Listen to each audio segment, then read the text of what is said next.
I am Harlan, 75 years old, a retired structural engineer who spent a lifetime building solid foundations for others only to have my own family try to bury me alive. I inherited a rotting, dilapidated farm from my late wife while my son was handed the keys to a luxurious $7 million penthouse in Los Angeles. His wife looked me dead in the eye, called me a worthless old man, and kicked me out onto the street. I decided to drive out and spend just one night at that rundown farm. But when I finally forced open that rusted door, I was absolutely paralyzed by what I found inside. Before I continue this story, let me know where you are watching from in the comments below. Hit like and subscribe if you believe that disrespecting the hands that fed you will always come back to collect a heavy debt. The mahogany table in the downtown Los Angeles law office felt as cold as a slab in a morgue. My wife Vivian had only been in the ground for 48 hours. The scent of funeral lilies still clung to my dark suit, a heavy reminder of the woman I had loved for 4 decades. Across the polished wood sat my son Kendrick. Beside him was his wife Chloe. She was busy checking her reflection in the darkened screen of her phone, her blonde hair perfectly styled, her designer dress completely out of place for a family in mourning. She made a living posting pictures of her supposed perfect life on the internet, an influencer who influenced nothing but my son's worst instincts. The lawyer cleared his throat and adjusted his glasses. He began to read Vivian's final testament. I sat perfectly still, my calloused hands resting on my knees. I had worked double shifts for 30 years, pouring concrete and designing load-bearing walls across California. I endured the sneers and the closed doors that a black engineer faced in the 70s and 80s, swallowing my pride daily just to pay for Kendrick's Ivy League tuition. Vivian was a quiet high school math teacher, but she handled all our finances. I trusted her implicitly. But as the lawyer spoke the words on the page, the reality of the room shifted beneath my feet. To my son Kendrick, the lawyer read, his voice devoid of emotion. I leave the primary residence, the penthouse suite located in downtown Los Angeles, valued at $7 million. I blinked, the words echoing in the sterile room. That penthouse was supposed to be our retirement home, a place we bought after selling our family house in the suburbs. Kendrick had begged to move in there temporarily after he married Chloe, claiming they needed a prestigious address for his career as a media executive. Temporarily turned into 5 years, and now, according to the document, it belonged entirely to him. The lawyer turned the page. To my husband Harlan, I leave the deed to the agricultural property located in the Central Valley. A heavy silence fell over the room. I knew that property. It was a barren, abandoned farm Vivian had purchased 20 years ago on a whim. It was miles away from civilization, a patch of dead dirt with a collapsing silo and a farmhouse that was half-eaten by termites. I looked at the lawyer, waiting for the rest, waiting for the explanation. But he simply folded the paper and set it down. That was it. My entire life of labor, my savings, my home, handed over to the son who barely visited us while I was discarded to a wasteland. Chloe let out a sound. It was not a gasp of surprise, but a sharp, amused exhale. She leaned back in her plush leather chair and looked at me with a smirk that she did not even try to hide. "Well," she said, her voice dripping with a sickly sweet venom, "I suppose it makes sense. Mother Vivian always was practical. You never really fit in at the penthouse anyway, Harlan. You were always tracking dirt into the lobby with those awful work boots. Now you can finally go back to the dirt where you belong." The racial microaggression hung in the air, thick and suffocating. It was not the first time she had made such a comment. For years she had subtly mocked my speech, my clothes, my history. She treated me not as the man who built the wealth her husband enjoyed, but as an embarrassing relic they had to tolerate. I did not look at her. I looked at Kendrick, my own flesh and blood, the boy I had carried on my shoulders through the streets of our old neighborhood. The boy whose first bicycle I bought with overtime pay. I waited for him to speak. I waited for him to defend his father, or at least show a shred of confusion over his mother's bizarre final wishes. Kendrick slowly picked up his phone. He did not meet my eyes. He just adjusted the cuffs of his tailored suit, a suit I had paid for, and began typing a message. "Yeah," he mumbled, not looking up. "It is for the best, Dad. You need peace and quiet anyway. The city is too fast for you now." He was cowardly. He was hiding behind his phone, letting his wife do the dirty work of erasing his father from his life. I felt a deep, cold knot form in my chest. I did not yell. I did not slam my fists on the table. My silence was not submission. It was the realization that the son I raised was gone, replaced by a hollow shell of vanity.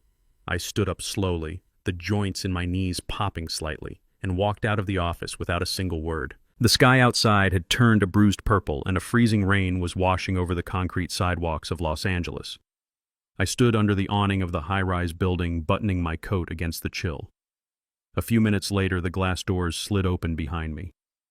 Chloe walked out, a large designer umbrella held over her head by the building concierge. Kendrick was a few paces behind her, talking animatedly on his phone, already making dinner reservations.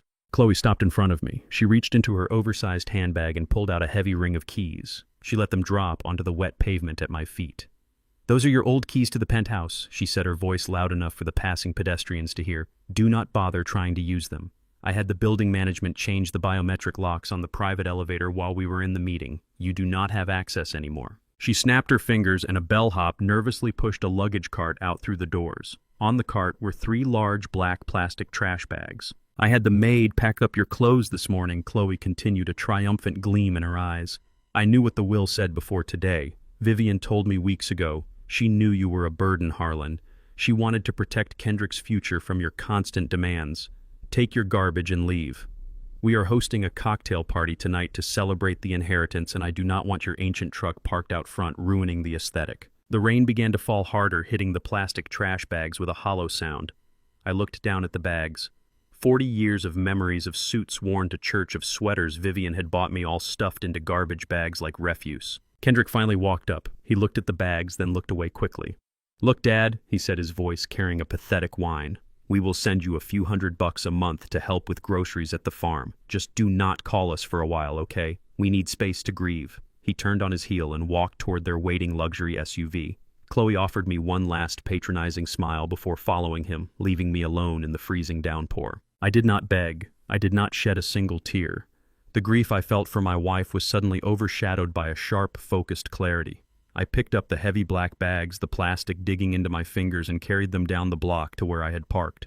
My 1998 Ford truck sat by the curb, rusted around the wheel wells, but with an engine I maintained with my own 2 hands. It was the only thing strictly in my name. I threw the bags into the passenger seat. I climbed behind the steering wheel and wiped the cold rain from my face. I pulled out my phone and looked at the address the lawyer had handed me. A dirt road in the middle of nowhere. A place designed to be forgotten. I turned the key in the ignition. The old engine roared to life, a steady, powerful rumble that vibrated through the floorboards. I did not know why Vivian had left me that rotting piece of land. I did not know why she had given the penthouse to a son who had lost his soul. But I knew the woman I married. Vivian never did anything without a reason, and she never left a calculation unfinished. I shifted the truck into drive, my tires slipping slightly on the wet asphalt before catching grip. I left the towering glass skyscrapers of Los Angeles in my rearview mirror. I set the GPS for the Central Valley. I was going to the farm. I was going to find out exactly what my wife had left buried in the dirt. The heavy rain of Los Angeles slowly faded into a miserable drizzle as I drove my old Ford truck onto the northbound highway. The rhythmic squeak of the windshield wipers was the only sound inside the cabin. Beside me on the passenger seat sat the 3 black trash bags containing my entire life. I kept my eyes fixed on the red taillights of the cars ahead of me, watching the glittering skyline of the city disappear in the rearview mirror. That city held the $7 million penthouse I had paid for, with my sweat now occupied by a son who did not even have the courage to look me in the eye, while his wife threw me onto the street. As the miles rolled by, the concrete jungle gave way to the sprawling highways of Southern California. I knew these roads better than anyone. I should know them because I helped build them. Decades ago, long before Kendrick was even a thought in my mind, I was out here pouring asphalt and tying rebar under the blistering sun. It was the 1970s, a time when a black man with an engineering degree was looked at like an alien on a construction site. I remember the foreman who would double-check my math simply because they could not believe someone with my skin color knew how to calculate the load-bearing capacity of a highway overpass. I remember the slurs muttered just loud enough for me to hear when I walked into the site office. I swallowed every single one of those insults. I swallowed my pride, my anger, and my exhaustion. I worked double shifts, sometimes 70 hours a week, breathing in concrete dust and diesel fumes until my lungs burned. I did it all for one reason. I wanted my future child to never know the feeling of calloused hands or the sting of a foreman looking down on him. When Kendrick was accepted into an Ivy League university, I paid the tuition in full every single semester. He walked those manicured green lawns in tailored jackets, completely unaware of the bone-crushing labor it took to put him there. I wanted him to have a soft life, but I never realized that a life without struggle would turn him into a man without a spine. He learned how to network, how to dress, and how to smile at wealthy people, but he forgot the foundation he was standing on. Vivian tried to warn me. My beautiful late wife was a quiet high school math teacher to the outside world, a woman who wore modest cardigans and graded papers at the kitchen table. But inside our home, she was a financial architect. While I understood the physical weight of steel and concrete, Vivian understood the silent power of compound interest and strategic investments. She kept ledgers in her neat, precise handwriting. She managed every dollar I brought home, turning my blue-collar wages into real estate equity. She never flaunted our wealth. She drove a sensible sedan and bought her clothes on sale. She saw right through Chloe from the moment Kendrick brought her home. Vivian knew that Chloe was nothing but a hollow shell of vanity, a woman who worshipped status and despised anyone who reminded her of hard work. Vivian warned me that giving Kendrick the penthouse would only feed his worst illusions, but I was a stubborn old man who wanted to give his son the world. Now I was paying the price for my blindness. The sun began to dip below the horizon as I crossed into the Central Valley. The landscape changed dramatically. The endless rows of suburban housing developments disappeared, replaced by vast stretches of flat, empty agricultural land. The sky bruised into dark shades of purple and orange. The roads grew narrower, the smooth asphalt giving way to cracked pavement and eventually to loose gravel. The isolation of the area pressed heavily against the windows of my truck. There were no streetlights out here, only the weak yellow beams of my headlights cutting through the rising dust. I turned onto an unmarked dirt road, the tires of my truck crunching loudly over the uneven terrain. This was the address the lawyer had given me. This was the grand inheritance Vivian had left for the husband she loved for 40 years. I drove for another 2 miles, the darkness gathering thick around me until my headlights illuminated a rusted iron gate hanging off its broken hinges. A faded wooden sign hung precariously from one post, the letters barely legible under layers of dirt and age. I steered the truck through the broken gate and brought it to a slow stop. I turned off the engine. The silence that followed was absolute, heavy, and oppressive. I stepped out of the cabin, my boots sinking into the dry, cracked earth. The air smelled of dead weeds and forgotten time. I looked around the property under the fading twilight. It looked exactly like the worthless piece of trash Chloe had described back in that sterile law office. It was a graveyard of agricultural dreams. To my left, the skeletal remains of a collapsed grain silo jutted into the darkening sky like a broken finger. To my right, a row of ancient tractors sat sinking into the mud, their metal bodies completely consumed by orange rust, looking like mechanical corpses abandoned decades ago. Thick, thorny weeds had overgrown everything, choking the life out of the soil and swallowing the discarded farm equipment. And there, sitting in the center of the desolation, was the farmhouse. It was a pathetic sight. The wooden siding was rotted and peeling, stripped of paint by years of harsh sun and driving rain. The roof sagged heavily in the middle, looking as though a strong gust of wind would bring the entire structure crashing down. The front porch was uneven, the wooden planks warped and splintered. The windows were completely boarded up with dark, decaying plywood. It looked like a place where animals went to die. It looked like the perfect place to bury a 75-year-old man who had outlived his usefulness. I stood there in the cold evening air, the wind picking up and rustling the dead weeds around my ankles. I felt a deep ache in my chest, a mixture of profound grief for my wife and a burning resentment for the son who had discarded me. Why would Vivian do this? Why would the woman who carefully managed every penny we ever earned leave me with a toxic, worthless ruin? It made no sense. Vivian was brilliant. She did not make mistakes, and she certainly did not act out of cruelty. There had to be a reason. I took a deep breath, the cold air filling my lungs, and began to walk toward the farmhouse. Every step kicked up a small cloud of dry dust. I reached the sagging wooden porch. I placed my boot on the first step, fully expecting the rotten wood to give way under my weight. The board groaned loudly, but it held. I climbed the 3 steps, standing before the heavy wooden front door.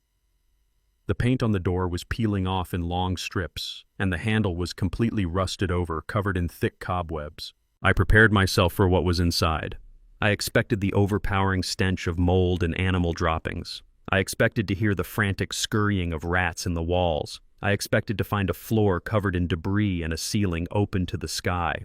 I raised my heavy work boot, the same boots Chloe had mocked just hours ago. I aimed my foot right at the center of the door, right where the lock should have been weak and rusted. I kicked the door with all the strength left in my tired body, expecting the rotten wood to splinter and shatter into 100 pieces. But the wood did not splinter. Instead of the satisfying crack of breaking timber, a deafening metallic clang echoed across the empty farm. The impact sent a sharp shockwave up my leg, jarring my knee.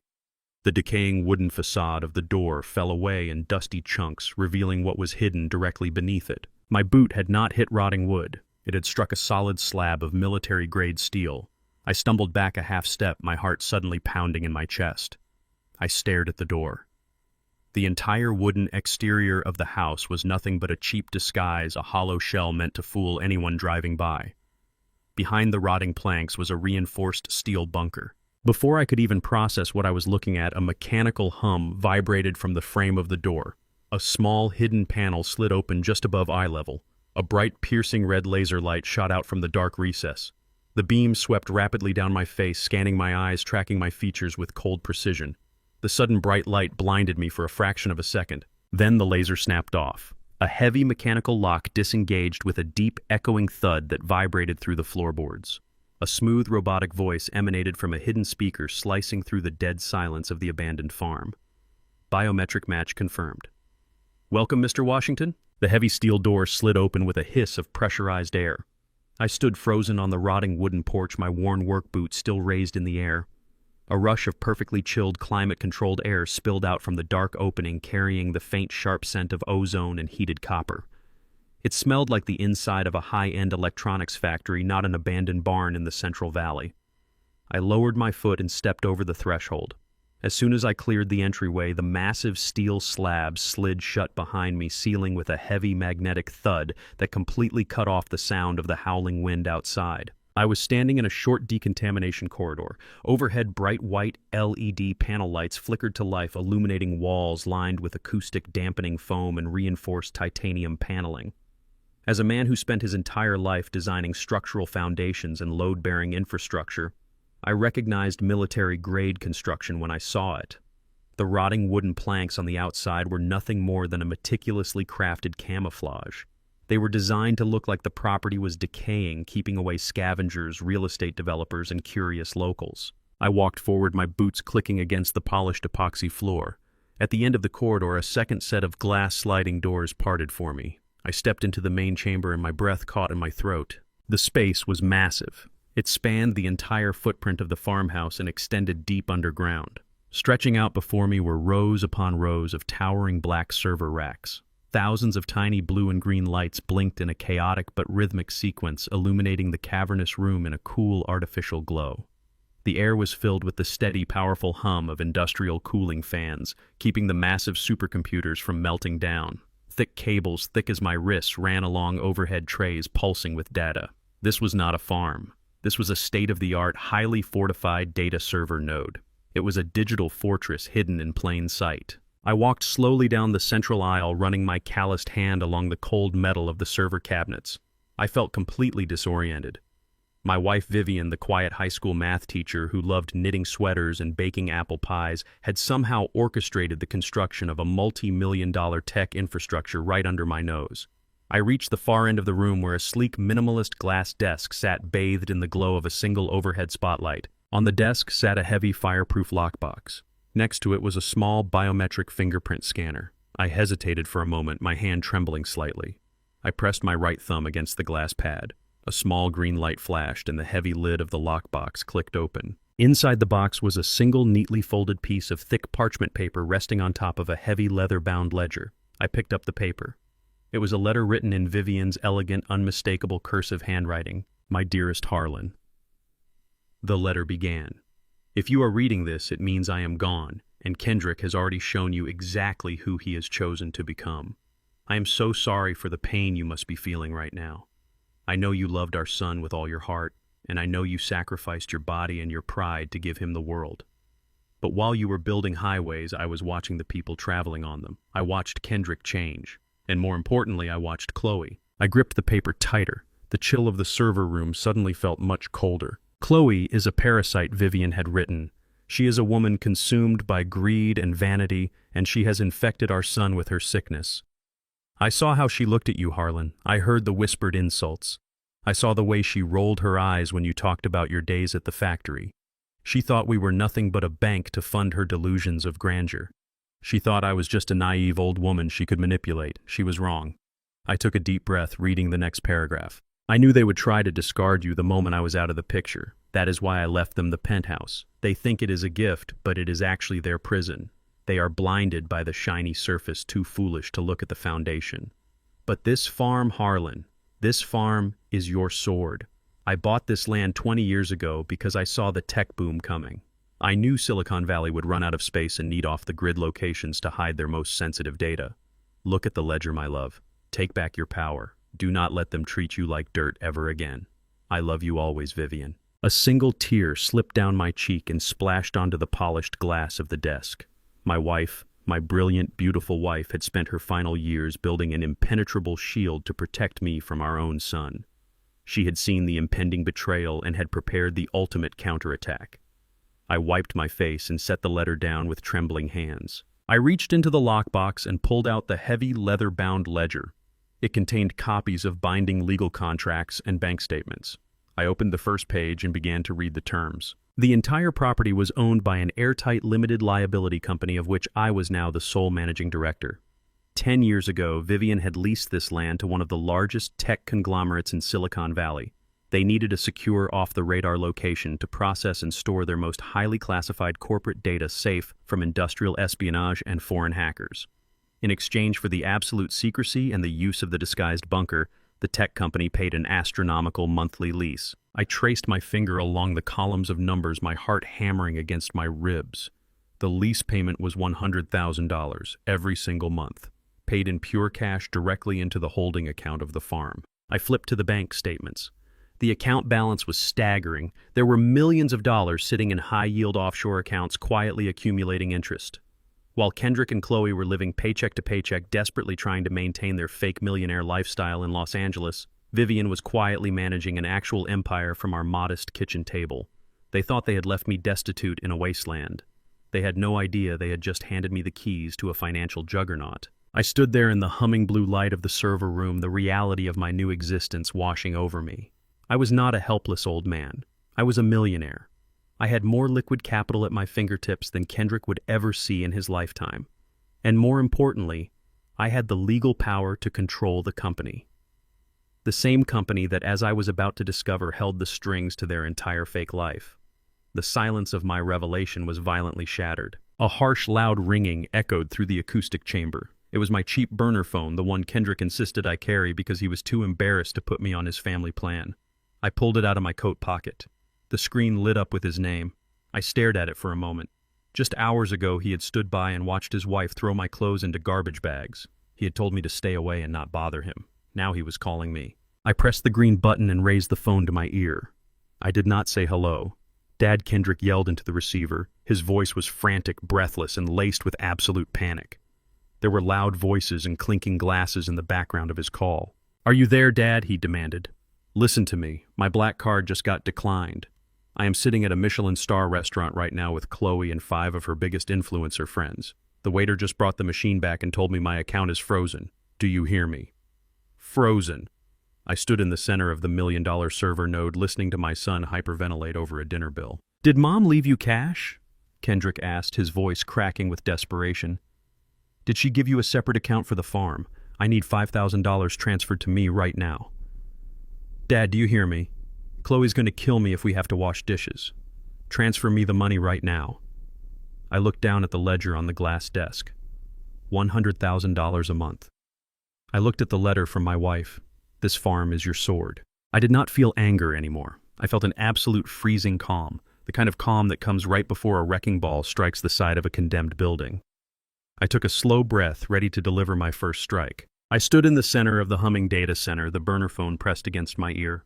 On the other end of the line, my 42-year-old son was hyperventilating over a declined credit card at a luxury restaurant. He was surrounded by his wife's wealthy friends, completely humiliated because the plastic in his wallet had just been rejected. He was demanding $5,000 from me, the same father he had thrown onto the street just hours ago, as if I were nothing more than a broken ATM machine. I did not answer him immediately. Instead, I looked down at the heavy leather-bound ledger resting on the glass desk. My eyes scanned the meticulously recorded columns of numbers in my late wife's handwriting. I traced my calloused finger down the page, following a specific trail of money. There it was. A recurring monthly transfer from the farm's corporate holding account funneled through a disguised trust and deposited directly into Kendrick's personal checking account.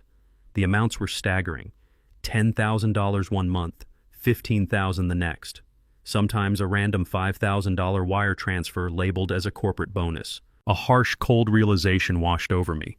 Kendrick had spent the last decade bragging about his high-paying job as a media executive. He wore custom-tailored suits and drove European sports cars, looking down his nose at my worn-out work boots and my old Ford truck. He genuinely believed he was a self-made millionaire, a titan of industry. But it was all a lie. His salary was probably barely enough to cover his expensive car leases. His entire lifestyle, his extravagant vacations, his designer clothes, all of it was secretly subsidized by Vivian.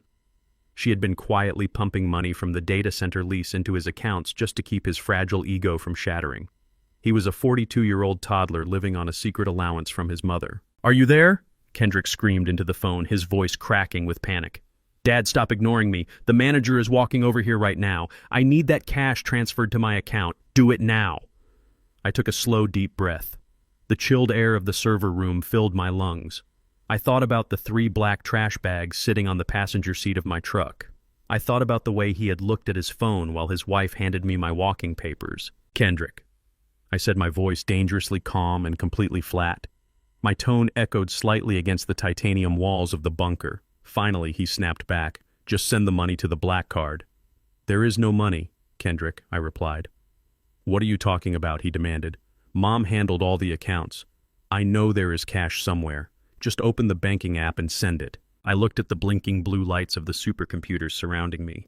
"Your mother did handle the accounts," I said slowly, making sure every single word landed like a physical blow. "And I am looking at her ledgers right now. You are not a wealthy man, Kendrick. You never were. Those big bonuses you bragged about at Thanksgiving, the extra commissions you told your friends you earned, that was your mother quietly transferring money from her own investments just to keep you from drowning in your own vanity.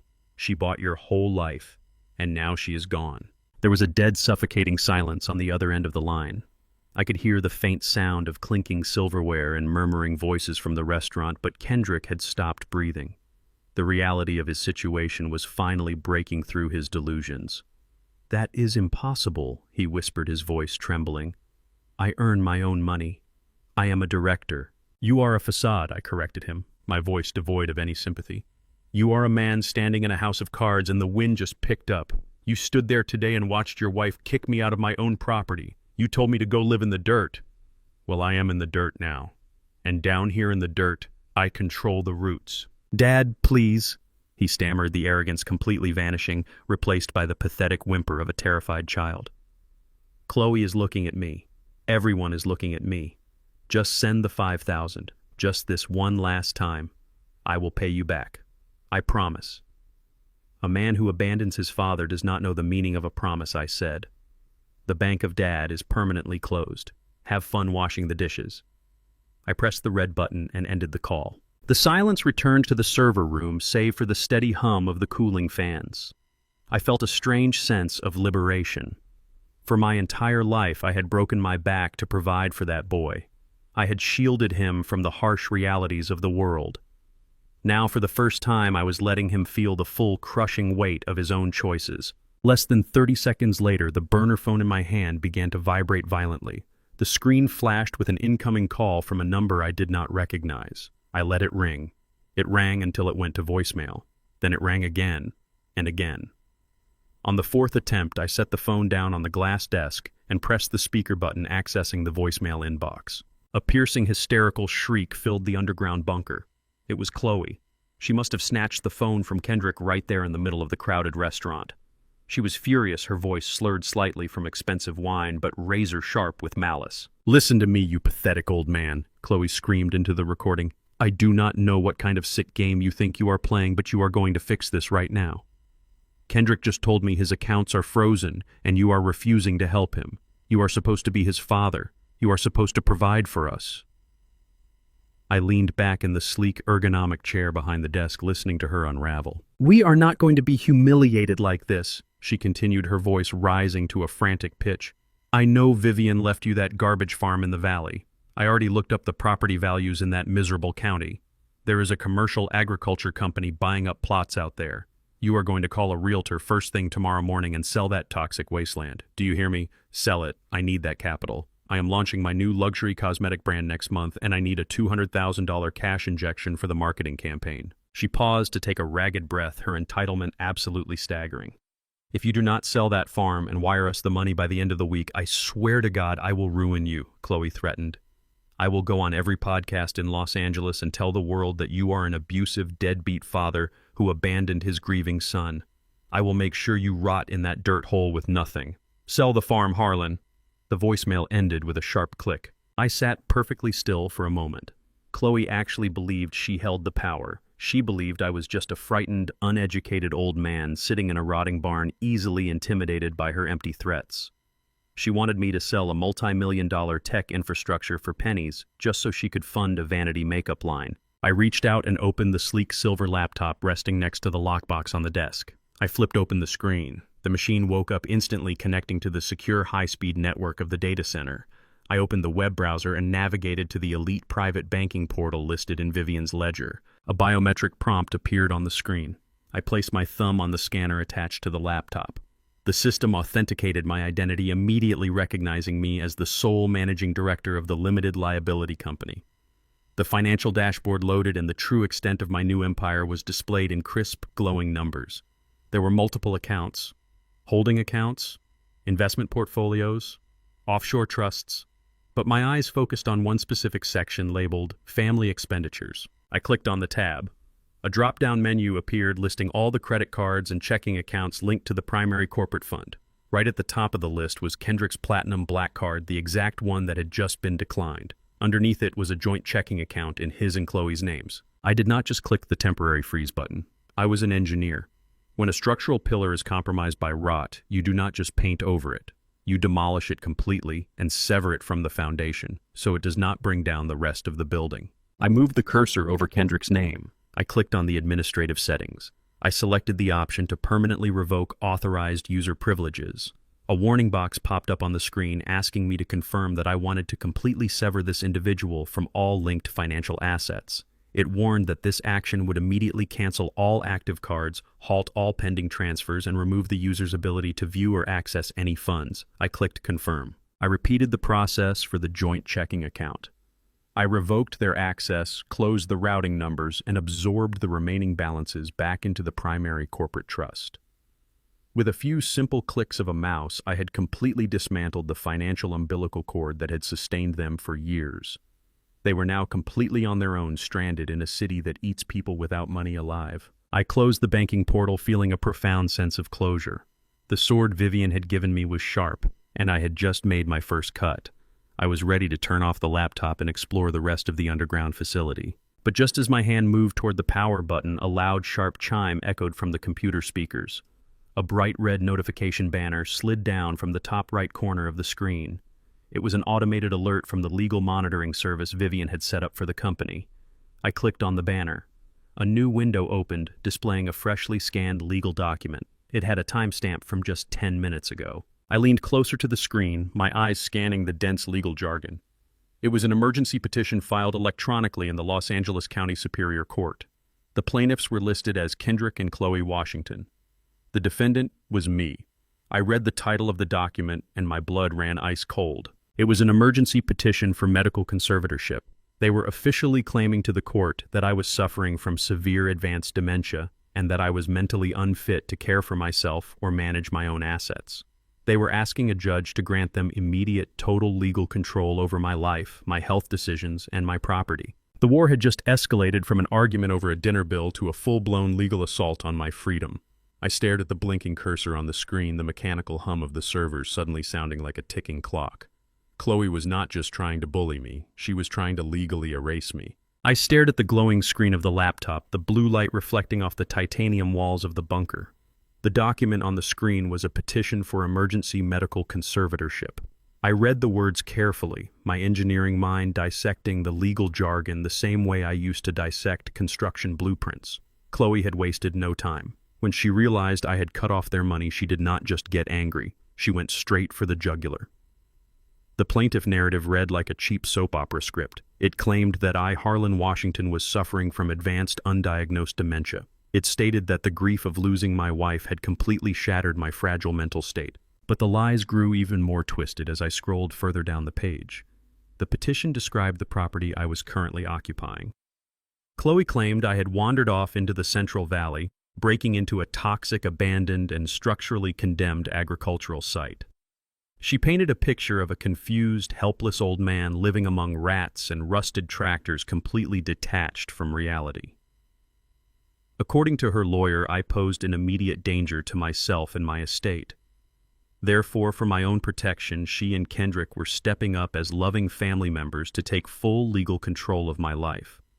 They wanted the power to make my medical decisions, sign my checks, and most importantly, liquidate my assets, meaning they wanted the legal authority to sell the farm out from under me before I supposedly hurt myself. I leaned back in the ergonomic chair and let out a dry, bitter laugh. It was a brilliant, evil strategy. If she could not convince me to give her the money, she would just convince the state that I was too crazy to keep it. But a judge would not sign an emergency order without some sort of medical precedent. You cannot just declare someone insane without proof. I scrolled down to the exhibits attached to the legal file. There it was, a scanned medical record from 1998. My hands clenched into tight fists as I looked at the faded hospital letterhead. Nearly 30 years ago, I was managing the construction of the Interstate 10 overpass. It was a brutal, dangerous job pouring concrete suspended 100 feet in the air. One afternoon, a crane operator misjudged the wind and a heavy steel support beam swung wild. It clipped the scaffolding I was standing on. I was thrown back violently and struck my head against a solid concrete pylon. I suffered a concussion.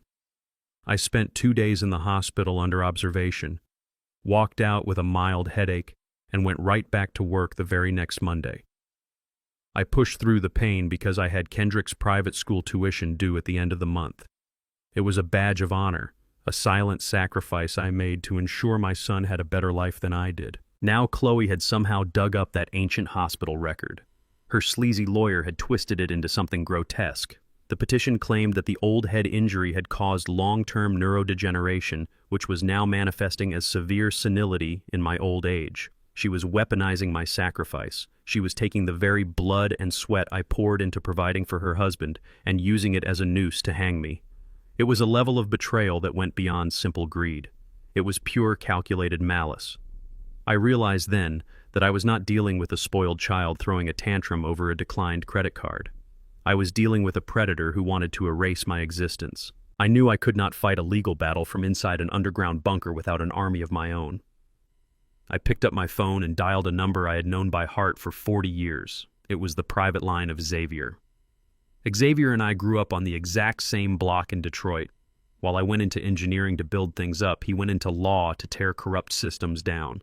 Xavier was a civil rights attorney. In the 80s and 90s, he made a fierce reputation out of destroying crooked police departments and corrupt politicians in court. He was ruthless, brilliant, and he did not take prisoners. He had retired a few years ago to play golf, but a shark never really loses its teeth. Xavier answered on the second ring. His voice was deep and gravelly sounding, exactly like a man who smoked premium cigars for breakfast. I did not waste time with pleasantries. I told him everything from the beginning. I told him about the will, reading the $7 million penthouse, the eviction in the freezing rain, and the billion-dollar data center Vivian had hidden inside the rotting farm. I heard Xavier let out a low, long whistle of pure respect for my late wife. Then I told him about the petition for conservatorship that had just hit the county docket 10 minutes ago. "Give me 2 minutes," Harlan Xavier said. I heard the frantic clacking of a mechanical keyboard on his end of the line. Xavier still retained backdoor access to the elite legal databases in California. The line went quiet, except for the heavy, focused breathing of my old friend. When he finally spoke again, his tone had shifted from casually interested to deadly serious.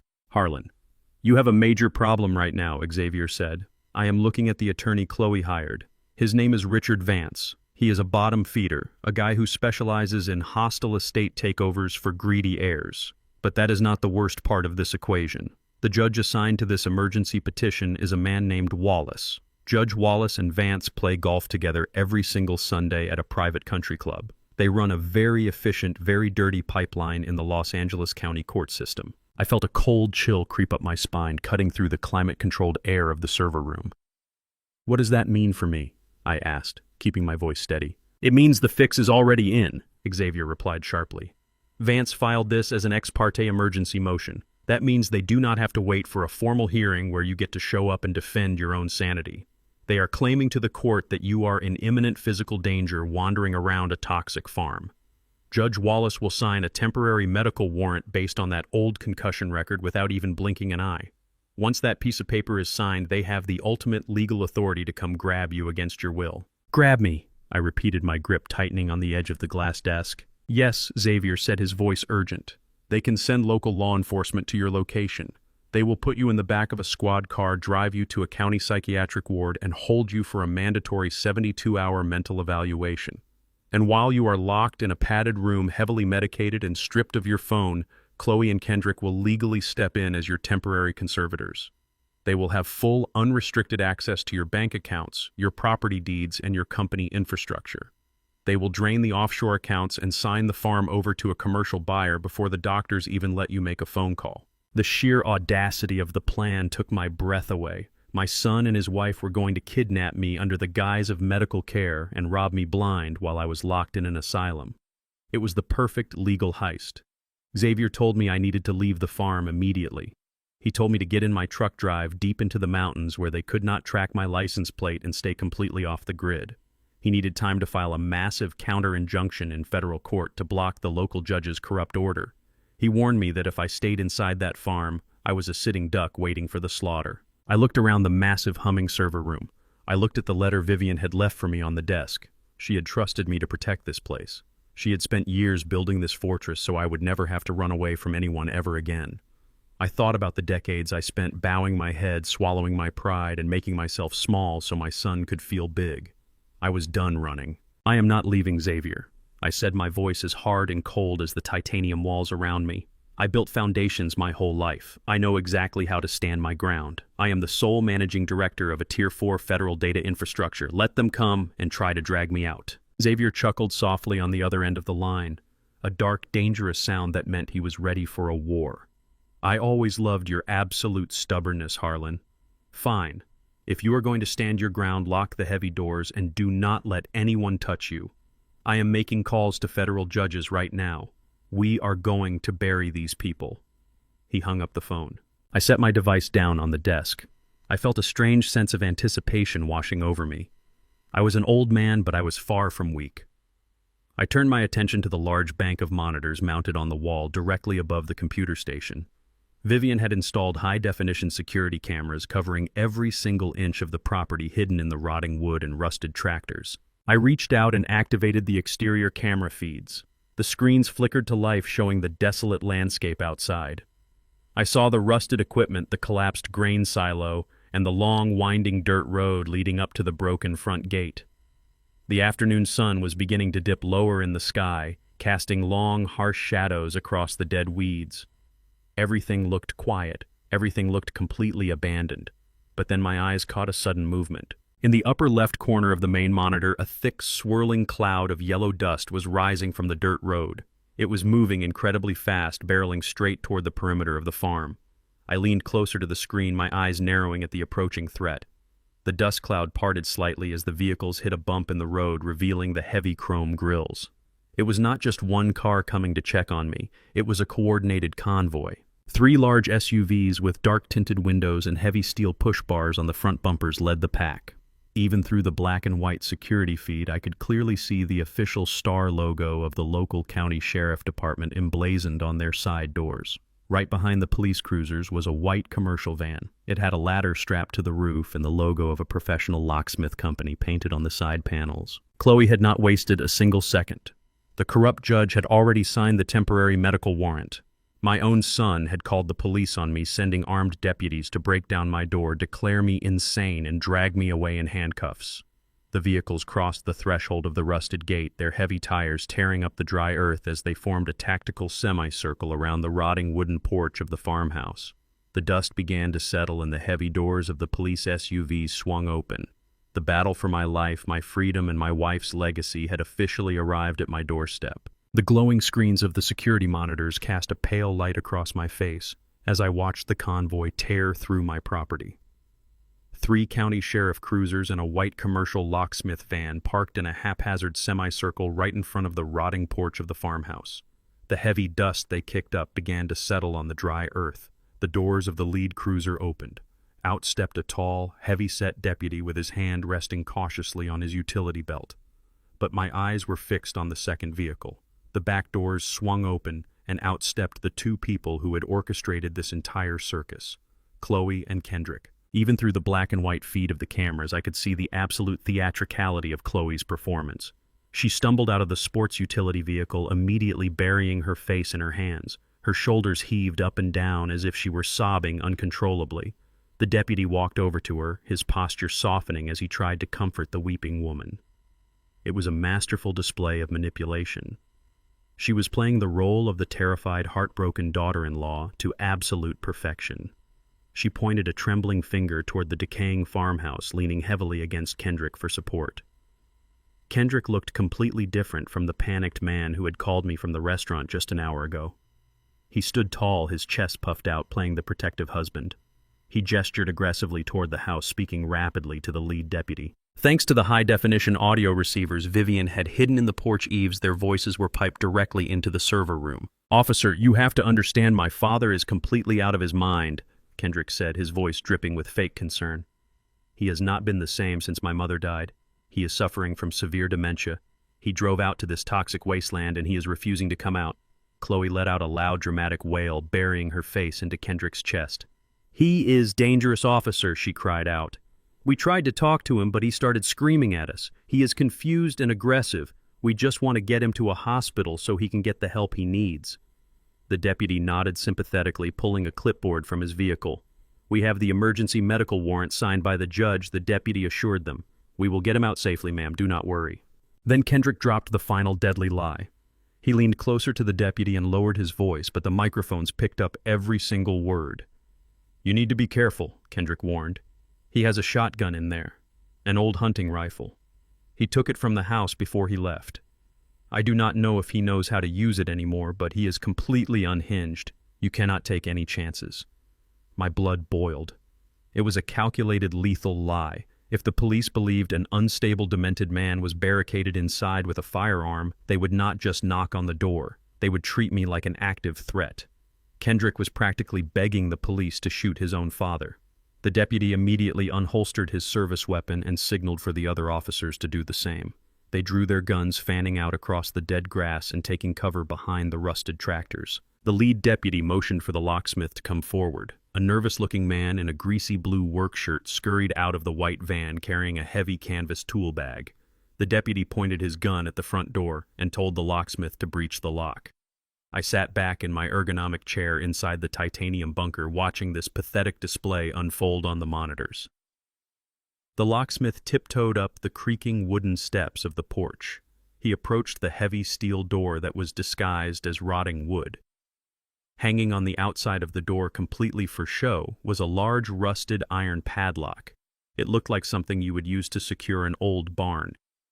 The locksmith pulled a set of metal picks from his bag and leaned in, inserting his tools into the rusted keyhole. He jiggled the picks, expecting the old lock to pop open in seconds.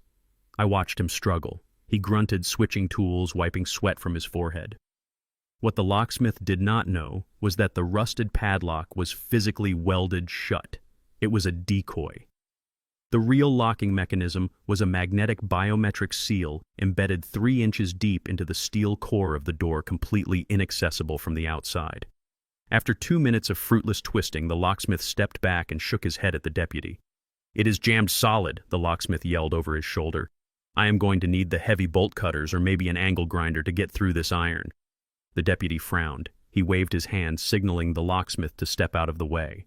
"Back off," the deputy commanded. "We are not waiting around. We are breaching the door." The deputy motioned for 2 other officers to bring up a heavy steel battering ram from the trunk of the cruiser.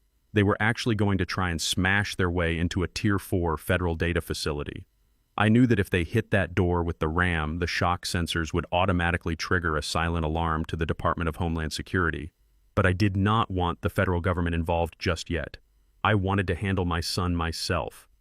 I looked down at the massive control console spanning the length of the glass desk. Right in the center, protected by a clear plastic cover, was a heavy red button labeled Manual Override. Vivian had designed this place for absolute security. I flipped open the plastic cover. I did not feel fear. I felt the steady, calculated rhythm of a structural engineer finalizing a demolition. I pressed the red button down. Instantly, the underground bunker bathed in a pulsing amber light. A deep mechanical siren began to echo from the hidden exterior speakers. On the monitors, I watched the absolute terror wash over the faces of my son, his wife, and the armed deputies. The entire rotting farmhouse began to transform. The fake wooden paneling covering the windows suddenly blew outward, shattering into pieces. In their place, massive sheets of interlocking ballistic steel slammed down with bone-rattling force, sealing every window frame in solid armor. The sagging wooden porch retracted slightly as heavy steel barricades deployed from the dirt, locking the front entrance into a fortified vault. The rusted silo in the distance shifted, revealing a hidden communications tower rising into the evening sky. The deputies dropped the battering ram. They stumbled backward, raising their guns, completely bewildered by what was happening. This was not a rotting farm. The house had just locked down like a military compound under siege. Chloe stopped her fake crying instantly. She let out a genuine scream of sheer panic, grabbing Kendrick's arm and trying to drag him back toward their vehicle.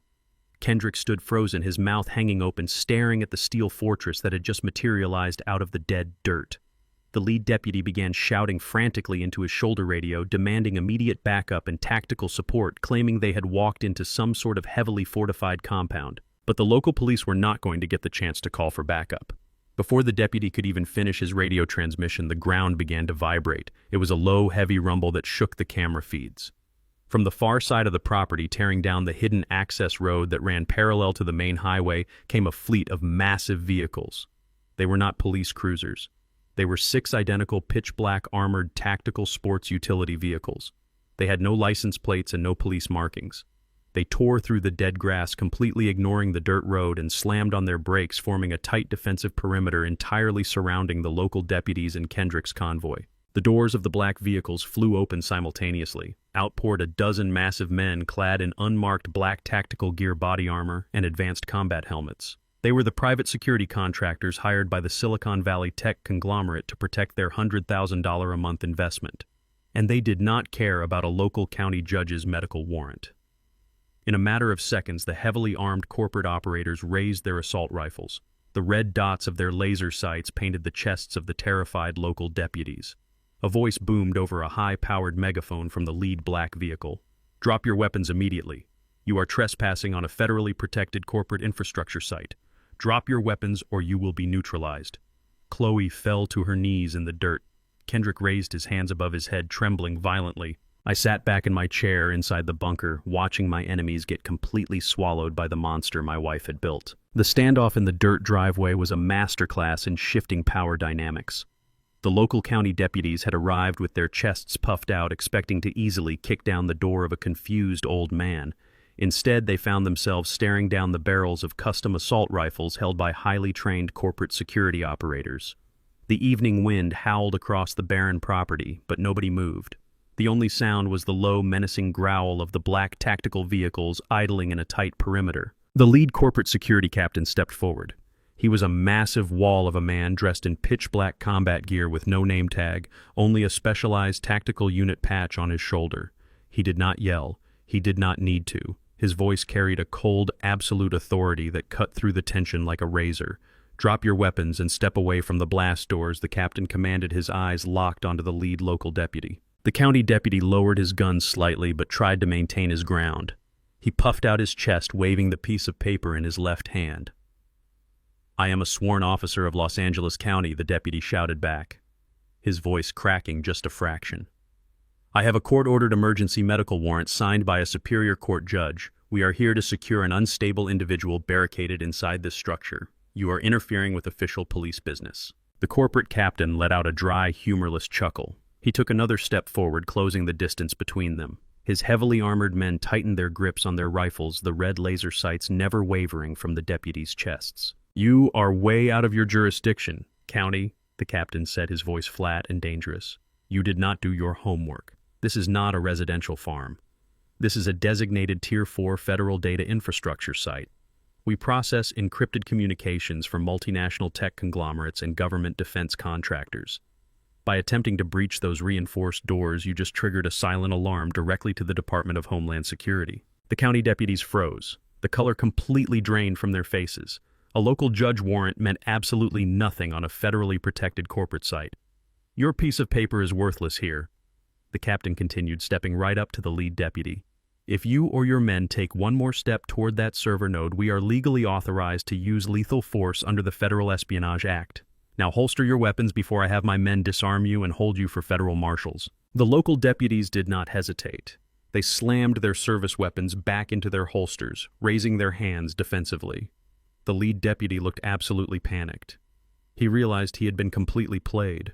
He turned his head and glared at Kendrick and Chloe, who were cowering behind the white locksmith van. "You told me this was an abandoned farm!" the deputy yelled at Kendrick, his voice shaking with pure rage. "You told me your father was a crazy old man with a shotgun hiding in a wooden shack. You brought me to a federal bunker."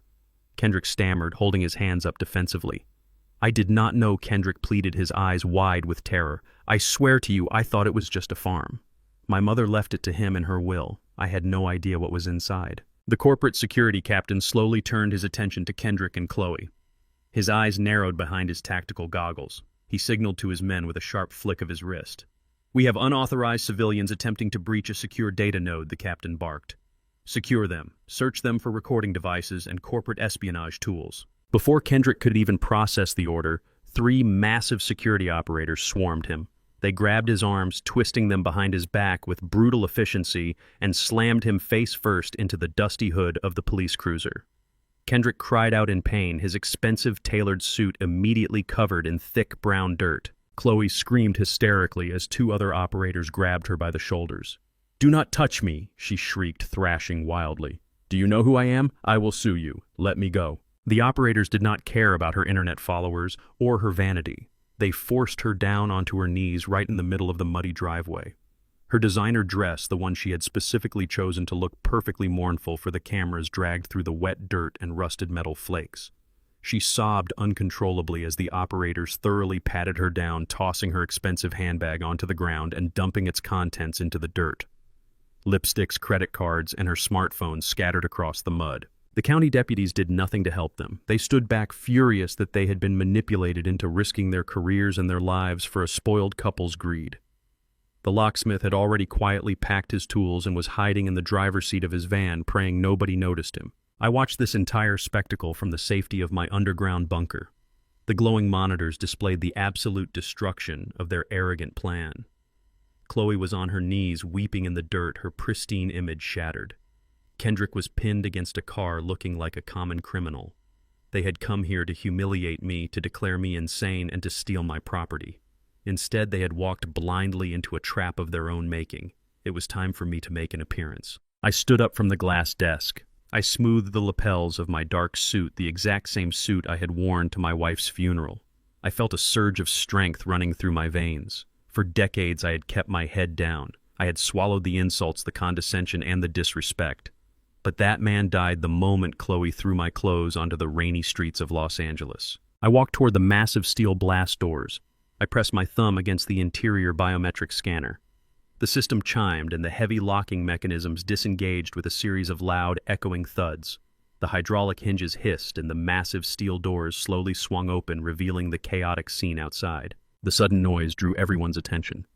The corporate security operators tightened their grips on their weapons, but the captain raised his hand, signaling them to stand down. The system had recognized me. I was the authorized personnel. I stepped out onto the heavy steel porch. The evening sun was setting, casting long, dramatic shadows across the property. The cold wind whipped past me, but I did not shiver. I stood tall, my posture perfectly straight, my expression entirely calm. I did not look like a dementia patient. I did not look like a confused, frightened old man. I looked exactly like what I was. The managing director of a multi-million-dollar empire. The lead county deputy looked at me, then looked at the emergency medical warrant in his hand, realizing just how absurd this entire situation was. I walked slowly down the steel steps, my heavy work boots clanking against the metal. The corporate security operators parted for me, clearing a path directly to where my son was being held. The operator pinning Kendrick against the hood of the car eased up just enough for Kendrick to turn his head. Kendrick looked up at me, His face was covered in dirt and grease from the police cruiser. His eyes were wide with shock, staring at the fortified bunker behind me and then back at my perfectly composed face. "Dad," Kendrick whispered, his voice trembling violently. "Dad, tell them to let me go. Tell them I am your son. There has been a massive mistake." I stopped a few feet away from him. I looked down at the boy I had sacrificed my entire life to raise. I looked at the dirt smeared across his face, a face that had once looked at me with so much disdain. "There is no mistake," I said, my voice steady and completely devoid of any warmth. "You came here with a corrupt warrant. You told the police I was a crazy old man with a gun. You wanted them to break down my door and drag me away so you could steal the land your mother left me." I did not know Kendrick pleaded, tears cutting tracks through the dirt on his cheeks. "Chloe told me to do it. She said you were sick." I shifted my gaze to Chloe. She was still kneeling in the mud, her ruined dress clinging to her legs. She glared up at me, her makeup running down her face in dark streaks, her eyes filled with a venomous, desperate hatred. "You are a coward, Kendrick," I said, bringing my eyes back to my son. "You let your wife lead you by a leash, and she just led you right into a federal crime." I looked around the property, sweeping my arm toward the rusted tractors, the collapsed silo, and the steel bunker behind me. "You wanted to see my farm," I said, my voice rising just enough to carry over the wind. "Here it is. Take a good long look, because it is the last time you will ever set foot on it. Now get off my property." The corporate security captain nodded at my command. He signaled his men. They hauled Kendrick up by his collar and shoved him roughly toward his luxury vehicle. Another operator grabbed Chloe by the arm, hauling her to her feet and pushing her toward the passenger side. Chloe stumbled, but she caught her balance. Humiliated, dirty, and defeated, her fragile ego could not handle the absolute loss of control. She spun around, gripping the door handle of her vehicle, her face twisted in an ugly sneer. "You think you won?" Chloe screamed at the top of her lungs, her voice shrill and desperate. "You think this stupid bunker makes you special? We do not need your garbage money. We do not need your stupid farm. Keep it all, you pathetic old man. We still have the $7 million penthouse in the city. We have real wealth. You will just die alone in the dirt." She threw herself into the passenger seat and slammed the door shut. Kendrick practically crawled into the driver's seat, his hand shaking so badly he could barely start the engine. He threw the car into reverse, spinning the tires in the mud, and sped away down the dirt road, followed closely by the embarrassed local deputies and the terrified locksmith. I stood in the driveway and watched the dust clouds rise as they fled the scene. The corporate security captain walked up beside me, his rifle lowered. "Are you all right, sir?" the captain asked respectfully. "Do you want us to pursue them for the breach?" "No," I replied, a slow, cold smirk spreading across my face. "Let them go back to Los Angeles. They think they are driving back to a castle." I turned around and walked back up the steel steps of the bunker. The heavy blast doors slid shut behind me, sealing me back inside the quiet, climate-controlled server room. I walked straight past the blinking supercomputers, making my way to the glass desk at the far end of the room. I sat down in the ergonomic chair. I reached over to the heavy fireproof lockbox where Vivian had left her letter. Beside it was a stack of legal documents I had not fully examined yet. I pulled a specific thick manila folder from the bottom of the pile. It had the logo of a major national bank stamped on the front. Written across the tab of the folder in Vivian's precise, neat handwriting were two words: penthouse mortgage. I opened the folder, my eyes scanning the heavily structured financial trap my brilliant wife had carefully laid out. Chloe thought she had a $7 million safety net waiting for her. She had absolutely no idea that the net was already on fire and I was holding the only bucket of water. The heavy steel blast doors hissed and sealed shut behind me, locking the chaotic outside world away entirely. The howling wind of the Central Valley and the humiliated screams of my daughter-in-law were instantly replaced by the steady, quiet hum of the underground cooling fans. I walked slowly down the central aisle of the data center, my boots clicking a steady rhythm against the polished epoxy floor. Thousands of tiny blue and green lights blinked from the towering server racks, casting long shadows against the titanium walls. I felt a profound sense of calm settling over me. For the first time in my life, I was completely untouchable. My enemies had come to my door with guns and corrupt legal papers to destroy me, but they had broken their teeth on the iron foundation my wife had secretly built. I reached the sleek glass desk at the far end of the room and sat down in the ergonomic leather chair. My heart was beating with a steady, powerful rhythm. I looked at the stack of legal documents resting next to the fireproof lockbox. I reached out and pulled the thick manila folder from the pile. The logo of a massive national bank was embossed on the heavy paper. Written across the tab in Vivian's precise, neat handwriting were two simple words: Penthouse Mortgage. I opened the folder and smoothed out the crisp white pages inside. The documents were dense, filled with complex financial terminology, tables of amortization, and legal clauses that would make most people's heads spin. But I was an engineer. I spent my entire career reading complex structural blueprints, looking for load-bearing weaknesses and calculating stress points. Reading a financial contract was no different. You just have to follow the numbers to find out where the weight is truly resting. I began to read through the first few pages, and a cold, calculated smile slowly spread across my face. Vivian was an absolute genius. She was a high school math teacher who wore simple cardigans and baked pies on the weekends, but her mind operated like a master chess player. She had seen this betrayal coming from a mile away. She knew exactly how greedy Chloe was, and she knew exactly how weak Kendrick had become. She knew that the moment she passed away, they would try to discard me like an old piece of broken furniture. So she did not just leave me a hidden fortress. She left them a financial time bomb. The documents revealed the absolute truth about the $7 million penthouse in downtown Los Angeles. Kendrick and Chloe had paraded around that luxury building for 5 years, acting like they were royalty. They posted pictures of the skyline from their balcony, bragging to their internet followers about their incredible success. They looked down on my old work boots and my rusted Ford truck, treating me like a peasant who was lucky to be allowed in their lobby.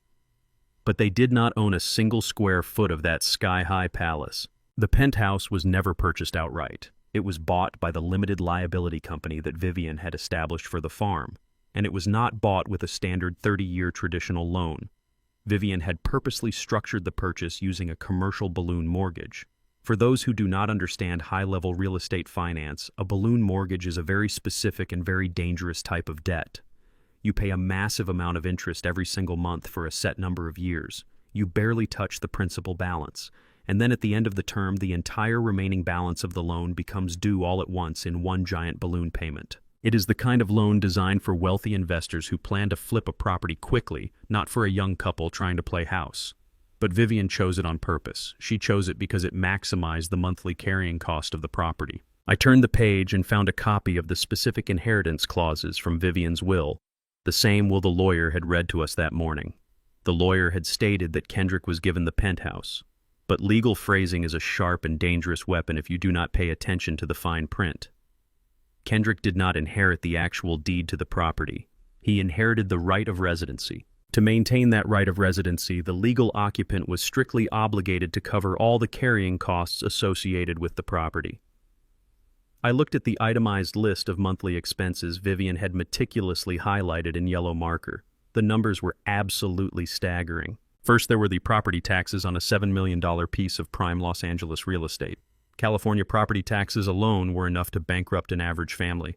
Then there were the homeowners association fees. The building had a private concierge, 3 rooftop swimming pools, a state-of-the-art fitness center, and 24-hour valet parking. The monthly association dues were nothing short of highway robbery. And finally, there was the massive monthly interest payment for the commercial balloon mortgage held by the limited liability company. I scrolled my finger down to the bottom of the page where Vivian had written the final monthly total in bold red ink. When I added the taxes, the association fees, and the mortgage interest together, the final figure stared back at me like a death sentence. $40,000. Every single month. That was the true cost of their vanity. That was the price tag of the fake life they had been showing off to the world. I sat back in my chair and let out a dry laugh that echoed through the quiet server room. Kendrick was a mid-level media director. Even with his bonuses, he probably brought home maybe $10,000 or $12,000 a month after taxes. Chloe made a few $1,000s here and there pushing makeup and dietary supplements to her internet followers, but she spent twice as much on designer shoes and expensive handbags. Together, they did not make enough money in a month to cover the property taxes, let alone the association fees or the mortgage. They could not afford to live in that penthouse for a single week on their own dime. For the past 5 years, Vivian had been using the massive $100,000 a month cash income from the data server lease to secretly pay that $40,000 bill. She had been quietly subsidizing their delusions of grandeur. She paid the bank, she paid the state, and she paid the homeowners association directly from the corporate holding account. Kendrick never saw the bills. He just thought he was incredibly successful. He thought he was a self-made millionaire because his mother shielded him from the crushing reality of his own expenses. But the shield was gone now, and the trap was perfectly set. Vivian knew that by leaving Kendrick the penthouse he would become completely blinded by his own greed. She knew he would be so eager to kick me out and claim his prize that he would never bother to hire a forensic accountant to read the fine print of the trust. He just heard the words $7 million and let his wife throw my clothes into garbage bags. They thought they had won. Chloe had just screamed at me from the dirt driveway telling me to keep my garbage farm because they had real wealth waiting for them in the city. She truly believed she was going back to a castle. She had no idea she was walking straight into a financial slaughterhouse, because Vivian had transferred the sole directorship of the limited liability company entirely to me. I was now the master of the accounts. I controlled the data center, I controlled the $100,000 monthly income, and most importantly I controlled the mortgage payments for the penthouse. I reached out and opened the sleek silver laptop resting on the glass desk. The screen glowed brightly, illuminating the dark room. I placed my thumb on the biometric scanner, logging into the secure corporate email portal Vivian had set up. I opened the contacts directory and found the direct email address for the senior executive loan officer at the national bank that held the balloon mortgage. I clicked on the button to compose a new message. My hands hovered over the keyboard for a moment. I thought about the cold rain hitting my face on the streets of Los Angeles. I thought about Kendrick looking at his phone while Chloe told me I belonged in the dirt.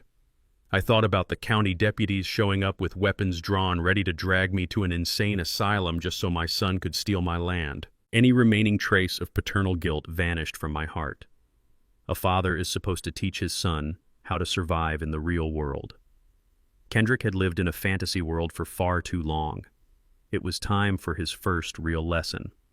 I began to type. I did not write a long, emotional letter. I wrote with the cold, mechanical precision of a man cutting a vital wire. To the Senior Loan Department, I am writing to you in my official capacity as the sole managing director of the limited liability company holding the mortgage for the Los Angeles penthouse property. Please be advised that effective immediately, the company will permanently cease all scheduled financial distributions regarding this asset. I paused, taking a slow breath before typing the final sentences. The company will no longer subsidize the property taxes, the homeowners association dues, or the monthly mortgage interest payments. All future financial obligations regarding the carrying costs of this property are now the sole and immediate responsibility of the current legal resident, Kendrick Washington. Please direct all future invoices, default notices, and collection attempts directly to him at the penthouse address. I attached a scanned copy of the legal directorship transfer proving my authority over the account. I read the email one last time, making sure there was no room for interpretation or delay. The bank would process this immediately. By tomorrow morning, the automated payments would bounce. By tomorrow afternoon, the building management would realize they were not getting their money. And by the end of the week, the crushing weight of a $40,000 debt would drop squarely onto Kendrick's shoulders. I moved the cursor over the send button. I did not hesitate. I pressed down on the trackpad. The screen flashed briefly as the email vanished into the digital ether, traveling through the fiber optic cables of the very data center I was sitting in. The financial cord was officially cut. The blood supply to their fake empire was severed. I closed the laptop, folded my hands on the glass desk, and waited for gravity to do its job. I sat perfectly still inside the climate-controlled server room of my underground fortress, letting the steady hum of the cooling fans soothe my mind. I had spent my entire life building solid foundations for other people, but today I was overseeing a demolition. As the sole managing director of the limited liability company that legally owned the downtown Los Angeles penthouse, I possessed absolute administrative access to the building management portal. I opened the application on my silver laptop and accessed the high-definition security cameras for the top floor of the luxury high-rise. I watched the live color feed with a cold, analytical detachment. Chloe had wasted no time trying to erase the humiliating defeat she suffered in the dirt driveway of my farm. She was terrified that her wealthy friends would find out she had been forced to her knees in the mud by corporate security guards. To protect her fragile ego and her carefully curated internet aesthetic, she decided to host a lavish afternoon cocktail party. She wanted to project an image of absolute untouchable wealth. Even through the silent video feed, I could see the sickening excess of the event. The heavy mahogany double doors of the penthouse were propped wide open to let the ocean breeze flow through the massive living room. Guests were spilling out into the private hallway. I saw women in designer silk dresses holding crystal champagne flutes. I saw men in tailored suits laughing loudly and eating expensive catered hors d'oeuvres from silver platters. Chloe was floating among them wearing a brand new expensive gown, flashing a brilliant fake smile.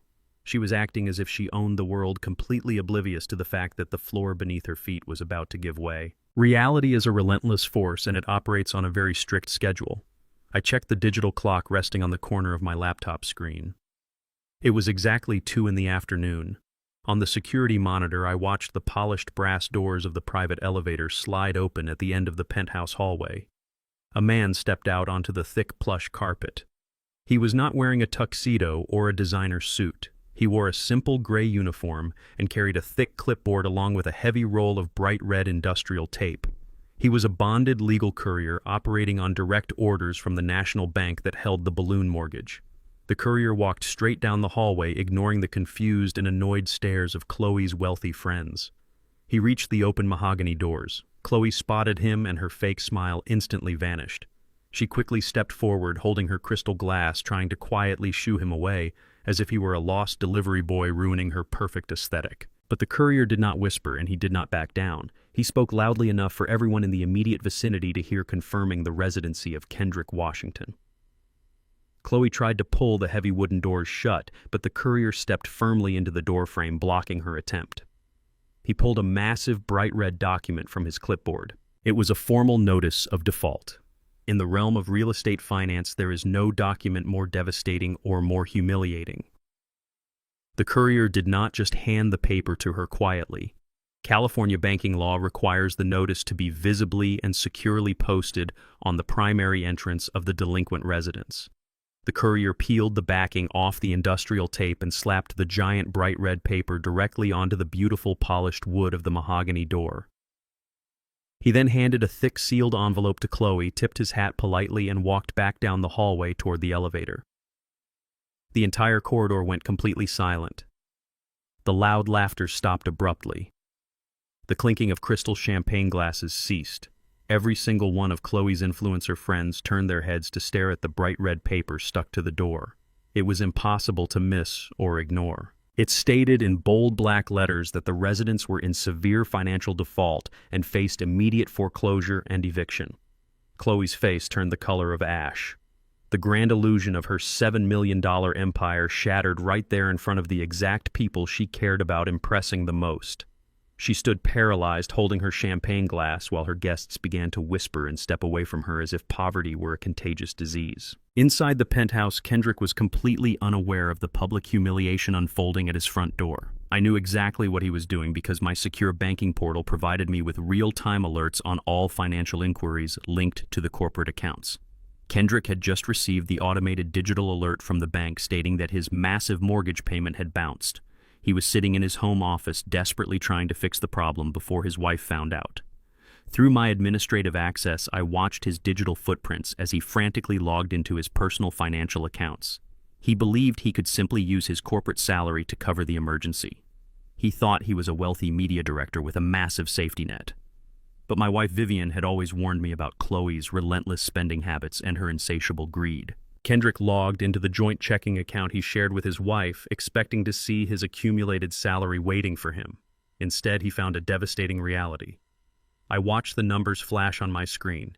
The account balance was not just low, it was deeply in the negative. Panic set in as Kendrick began pulling up the credit profiles connected to his social security number. He discovered a massive hidden mountain of debt. Chloe had secretly opened multiple high-limit credit cards under his name over the past 2 years. She had maxed out every single one of them to fund her lavish lifestyle, her designer wardrobe, her expensive vacations, and the failed marketing campaign for her vanity cosmetic line. She had been shifting minimum payments around and hiding the paper trails while Vivian was secretly paying the massive housing bills. Kendrick had absolutely no liquid assets left to his name. He was hundreds of thousands of dollars in debt. His own wife had financially bled him dry behind his back, treating him like a human bank machine. He could not even scrape together $400 to pay for the catered food currently sitting in his living room, let alone the $40,000 required to keep a roof over his head. The crushing weight of his own foolishness finally broke him. He had traded a father who loved him unconditionally for a woman who used him and ruined him. He sat in his office completely paralyzed by the realization that his entire life was a pathetic fraud. While Kendrick was hyperventilating in his dark office and Chloe was frantically trying to peel the red industrial tape off the mahogany door, I turned my attention to the final phase of my strategy. The notice of default from the National Bank was only the first physical blow. The limited liability company had also ceased all payments to the Luxury Building Homeowners Association. These were the ruthless corporate entities who managed the pristine amenities, the private security, and the utilities for the massive penthouse. The grace period for the monthly maintenance fee had officially expired at exactly 3 p.m. As the legal owner of the property, I had sent a strict and uncompromising directive to the building management earlier that morning. I instructed them not to offer any extensions, grace periods, or payment plans to the current occupants. I commanded them to enforce all building bylaws regarding delinquent accounts immediately and without any prejudice. Back at the lavish party, Chloe was doing desperate damage control. She was laughing nervously and telling her wealthy guests that the red notice was just a ridiculous clerical error made by a stupid bank teller. She loudly ordered the catering staff to turn up the upbeat music and pour more expensive champagne. She was fighting with everything she had to keep the party alive and preserve her fake social status. But the building management executed my orders flawlessly. They did not send a courtesy warning or knock on the door to negotiate. They simply went down to the main utility control room located in the concrete basement of the luxury high-rise. They located the heavy breaker switches assigned specifically to the penthouse suite and pulled them down. Inside the massive living room, the loud music cut off instantly as the speakers popped and went dead. The elegant crystal chandelier hanging above the dining table went dark. The climate control system spun down to a silent halt. The ambient lighting along the walls flickered once and died completely. The entire $7 million penthouse was violently plunged into absolute pitch darkness. The terrified gasps of Chloe's wealthy friends echoed through the silent apartment. The ice in their crystal glasses clinked loudly in the sudden quiet. Without power, the electronic water pumps that serviced the top floor also shut down, leaving them without running water to even flush the toilets. The illusion was completely shattered. They were standing in the dark, surrounded by unpaid bills and fake smiles. I closed my laptop screen and sat back in my leather chair, letting the quiet hum of the bunker wash over me. The sword my wife gave me had struck its target perfectly. Kendrick and Chloe were now trapped in a black box of their own making, and the walls were rapidly closing in. I woke up the next morning to the sound of my burner phone vibrating relentlessly against the glass desk. It was not my son calling to apologize. It was Xavier. He told me to open my laptop and look at the top trending videos on the internet. Chloe had decided that if she could not win in a court of law, she would try to destroy me in the court of public opinion. I opened the browser and saw her face plastered across a massive digital platform. She was sitting in a plush studio acting as a guest on one of the most popular lifestyle podcasts in Los Angeles. She had completely stripped away her usual glamorous aesthetic. She wore a simple beige sweater and her hair was tied back in a messy bun. She wore absolutely no makeup. It was a calculated wardrobe choice designed to make her look fragile, innocent, and exhausted. She was weaponizing her tears. As the host asked her why her penthouse had lost power, Chloe looked directly into the camera and began to weave a massive, intricate web of lies. She told millions of listeners that she and Kendrick were the victims of a cruel, abusive, and insanely wealthy father-in-law. She claimed that I had hoarded a massive fortune and was using my financial power to punish them out of pure spite. She cried perfectly timed tears talking about how I had thrown them out of the family business and was now actively trying to make them homeless. She painted me as an aggressive, unstable older black man who was terrorizing a young, helpless couple. And then she delivered the final blow. She announced that she was launching a crowdfunding campaign. She begged her followers to donate money to help them survive this family trauma and to fund the legal fees they supposedly needed to fight me in court. The internet is a dangerous place for people who do not know the truth. Within an hour, the video had millions of views. Strangers were leaving thousands of comments calling me a monster and demanding that I be investigated. The crowdfunding account of Chloe shot up by tens of thousands of dollars in a matter of minutes. Xavier was laughing on the other end of the phone. It was not a happy laugh. It was the deep rumbling laugh of a trial lawyer who had just watched the opposing counsel walk directly into a minefield. He asked me if I wanted him to draft a public statement. I looked at the frozen image of the fake crying face of Chloe on my screen. I told him no. We do not argue with children on the internet. We just turn on the lights and let the cockroaches scatter. I opened the fireproof lockbox and pulled out the heavy leather ledger and the mortgage documents. I scanned the pages containing the absolute irrefutable proof of their financial parasitism. I scanned the balloon mortgage contract showing the $40,000 monthly payments that Vivian had secretly covered. I scanned the credit card statements proving that Chloe had racked up hundreds of thousands of dollars in luxury debt under the name of Kendrick. I even pulled the security camera footage from the farm showing Chloe arriving with armed police officers to drag me away to an asylum and then screaming about her $7 million penthouse when her plan failed. I packaged all of this data into a single encrypted digital file. I did not send the file to a random social media account. I sent it directly to Xavier. Xavier used his extensive media contacts to quietly distribute the raw, unedited financial documents to the producers of the exact same podcast Chloe had just appeared on. He also sent the files to investigative journalists and the public relations departments of every single luxury brand that sponsored the social media accounts of Chloe. We did not write a long narrative. We did not plead our case. We just let the math speak for itself. The explosion was magnificent. The truth moves much faster than a lie when the receipts are undeniable. Less than 24 hours after Chloe aired her fake tears, the host of the podcast released an emergency follow-up episode. The host was furious that his platform had been used to launch a fraudulent crowdfunding campaign. He displayed the legal documents right on the screen for millions of viewers to see. He broke down the numbers exposing the balloon mortgage and the secret allowance Vivian had been paying them. He showed the world that Chloe was not a helpless victim fighting an abusive father-in-law. She was a greedy, entitled fraud who had been living off the secret charity of a senior citizen and had tried to have him institutionalized when the free money stopped flowing. The internet turned on her with a vicious speed that was almost frightening to watch. The comments section transformed from sympathy into pure venom. People demanded their money back. The crowdfunding platform immediately suspended her account and froze all the funds pending a federal fraud investigation. But the financial destruction did not stop there. The luxury cosmetic companies and fashion brands that paid her bills wanted absolutely nothing to do with a viral scam artist. Within an hour, her inbox was flooded with termination letters. Her sponsorships were canceled. Her upcoming cosmetic line was dropped by the distributor. In the span of a single afternoon, Chloe lost her entire public identity, her income, and her reputation. She was completely and utterly ruined. But the collateral damage of her lies extended far beyond her social media accounts. Kendrick worked as a director for a high-end public relations firm in Los Angeles. The primary rule of public relations is that you do not become a public relations disaster. When the podcast host exposed the financial documents, the massive secret debts of Kendrick were laid bare for his employers to see. They saw that he had allowed his wife to publicly smear a senior citizen for money. They saw that his $7 million lifestyle was a complete mirage. By 3 p.m, Kendrick was called into the Human Resources Department and immediately terminated from his position. He was escorted out of his office building carrying his belongings in a small cardboard box. He had no job, no money, and a wife who had just destroyed their last shred of dignity. I opened the securities portal on my laptop and accessed the hallway cameras outside the penthouse. I watched Kendrick step off the elevator. He looked like a dead man walking.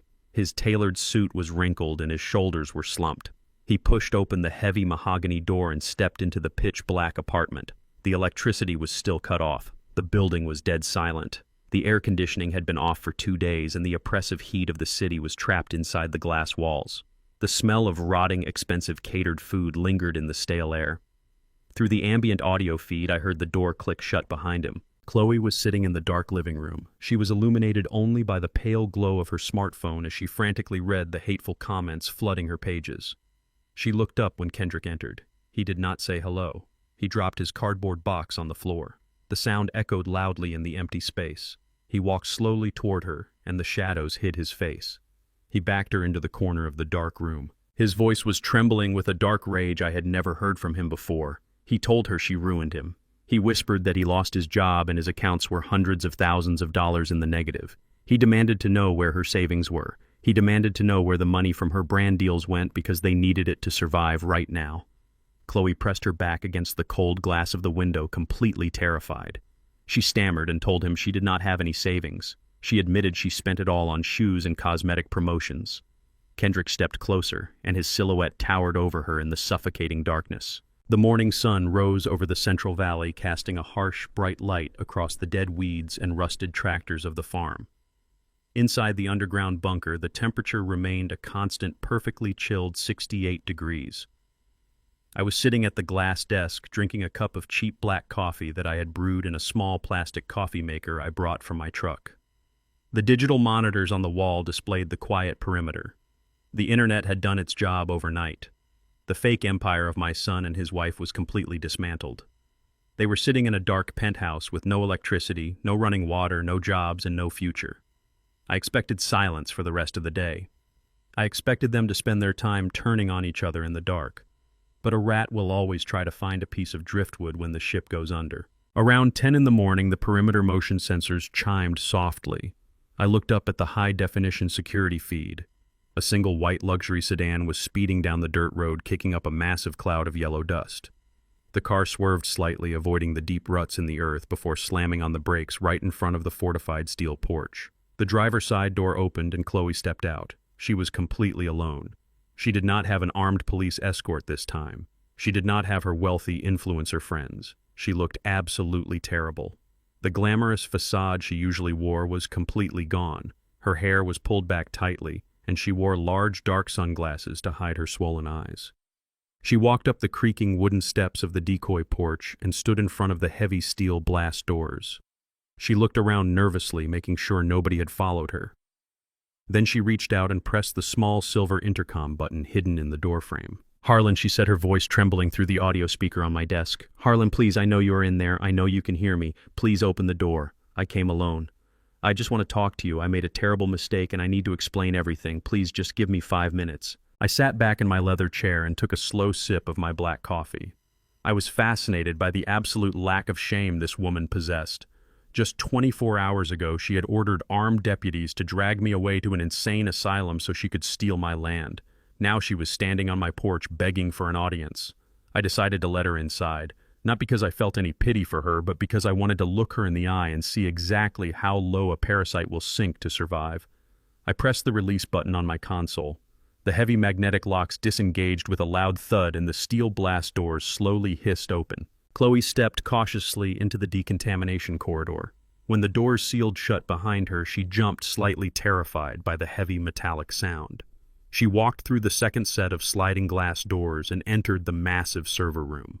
She stood frozen, staring at the towering black racks of blinking supercomputers and listening to the deafening hum of the industrial cooling fans. She wrapped her arms around herself, shivering in the perfectly chilled air. This was the engine of the wealth she had tried to steal. It was cold, calculating, and entirely out of her league. I did not stand up to greet her. I simply pointed to a metal folding chair on the opposite side of the glass desk. She walked over slowly, her expensive heels clicking awkwardly against the polished epoxy floor. She sat down and took off her dark sunglasses.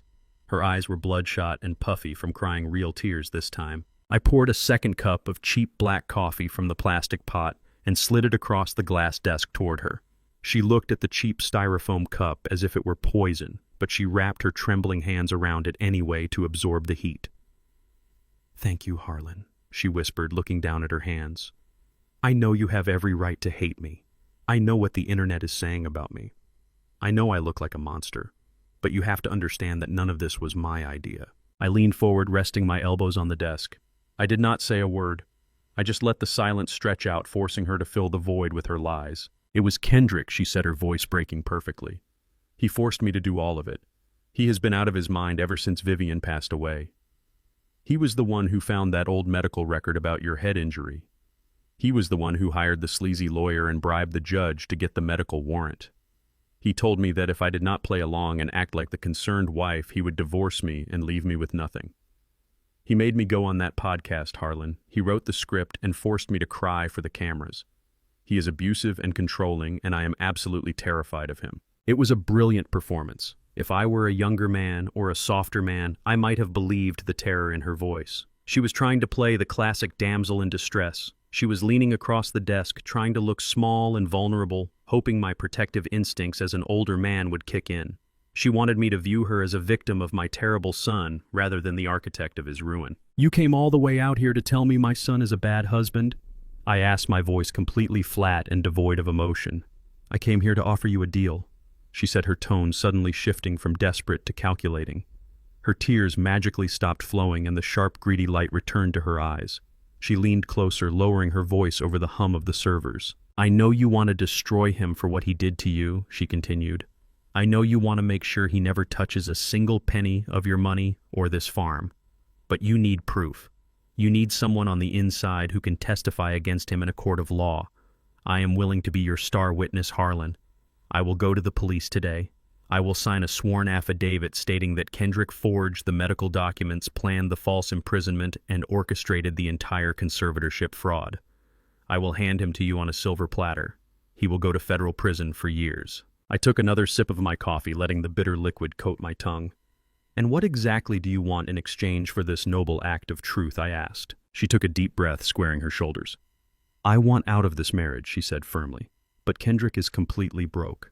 I saw the bank statements you leaked. He has hundreds of thousands of dollars in debt and no job. If I divorce him now, I walk away with absolutely nothing. My brand is ruined. I cannot get any sponsorships. I need a fresh start. I want a divorce settlement directly from you. $500,000 in cash wired to an offshore account of my choosing. In exchange, you get my sworn testimony and you get to eliminate your son permanently. She sat back in her chair looking incredibly proud of herself. She honestly believed she was a master negotiator. She thought she had found the perfect leverage to extort $500,000 from the man she had just tried to render homeless. The sheer audacity of her greed was almost beautiful in its purity. She was perfectly willing to send her husband to a federal penitentiary just to secure a payday for herself. I let out a slow, dry laugh. The sound echoed off the titanium walls of the bunker. I looked her right in the eye. You think I need your testimony to handle my own son? I asked softly. You think I need to pay a parasite $500,000 to clean my house? Chloe's confident expression faltered. Her eyes widened slightly. What are you talking about? She stammered. If you do not pay me, I will tell the police you were the one who forced us to sign those documents. I will tell them you manipulated us. I will drag you down with us, Harlan. Do not test me. I did not argue with her. I did not raise my voice or show any anger. I simply raised my right hand and pointed a single calloused finger over her left shoulder. Chloe stopped talking. She slowly turned her head to look at the massive black server rack standing directly behind her chair. Mounted perfectly at eye level, hidden among the pulsing blue and green network lights, was a small black dome. Inside the dome, a tiny, bright red light was blinking steadily. Vivian was a very cautious woman, I said, my voice carrying clearly through the cold room. When she leased this bunker to a Silicon Valley tech conglomerate, she allowed them to install state-of-the-art corporate security measures.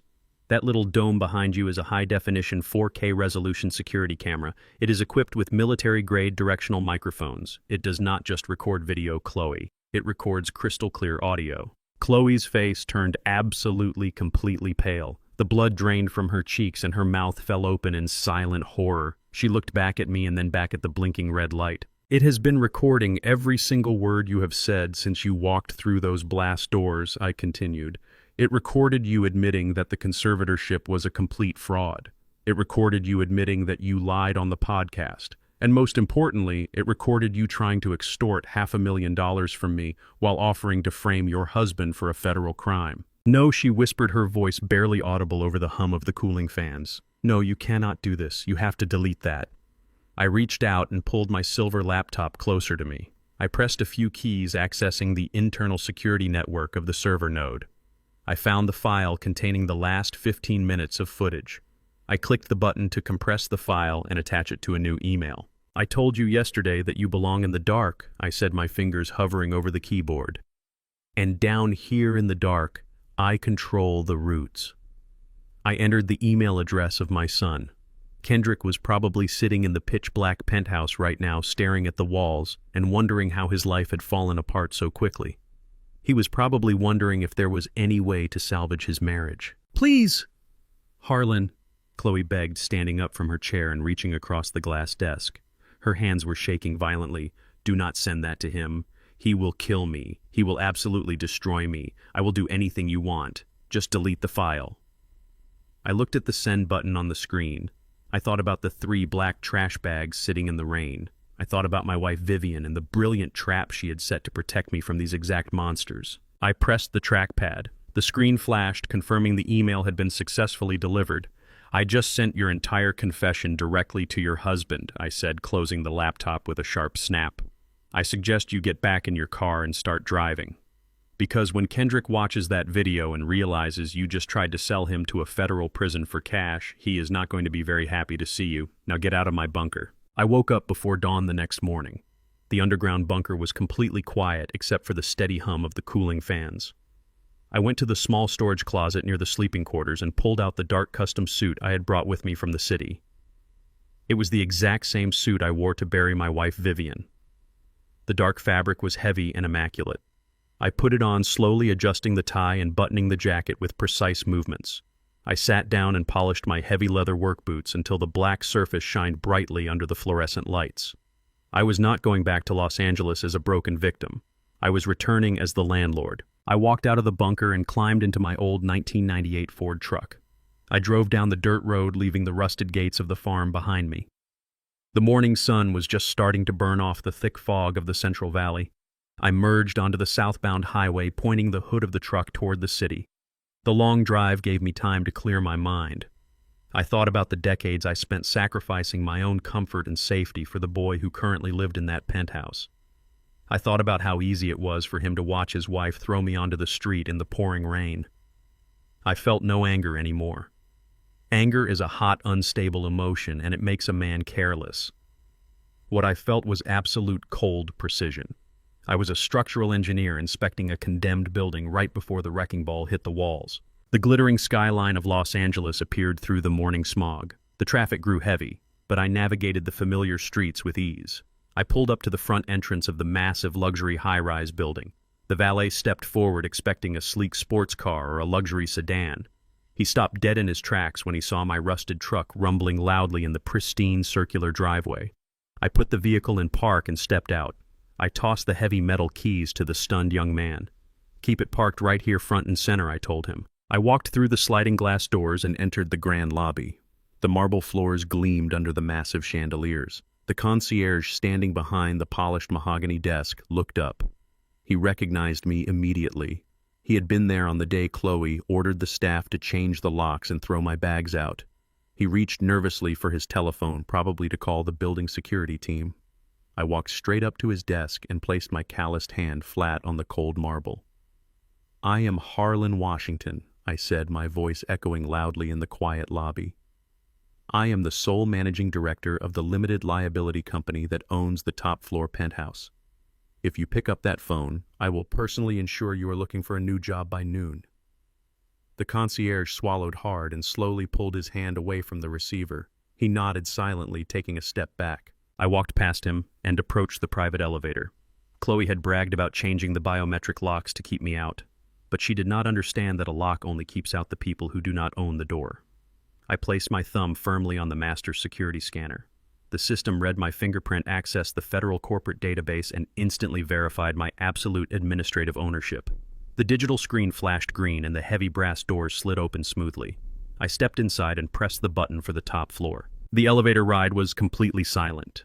When the doors finally opened on the penthouse level, the air immediately felt different. The building management had completely shut off the power to the unit 2 days ago. The long hallway was dark, illuminated only by the faint red glow of the emergency exit signs. The climate control was dead, leaving the air thick, stale, and suffocatingly hot. I walked slowly down the corridor toward the heavy double doors of the apartment. They were slightly ajar. I pushed the mahogany doors open and stepped into the massive living room. The $7 million apartment looked like an absolute war zone. The floor-to-ceiling windows let in the harsh afternoon sunlight, exposing the total ruin of their fake empire. Expensive crystal champagne glasses lay shattered all over the hardwood floor. Plates of rotting catered food from the ruined cocktail party were scattered across the marble kitchen island.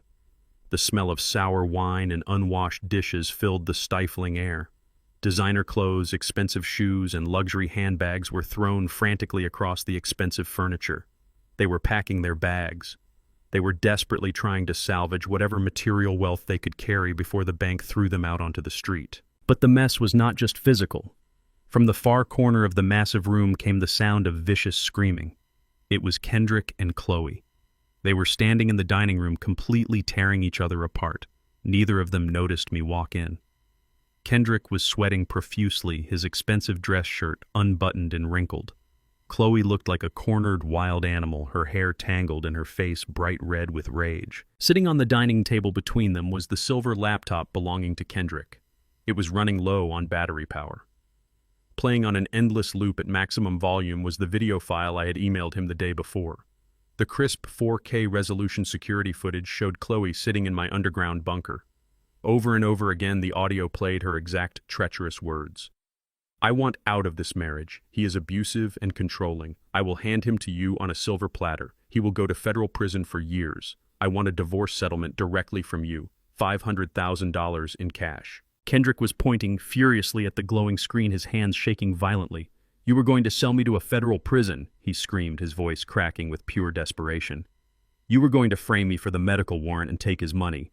I lost my job because of you.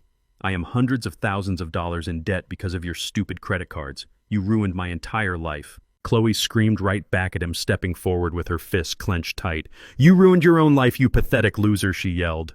"You never had any real money. Your mommy was paying your bills the whole time. You are a massive fraud. The moment the free money stopped flowing, you folded like a coward.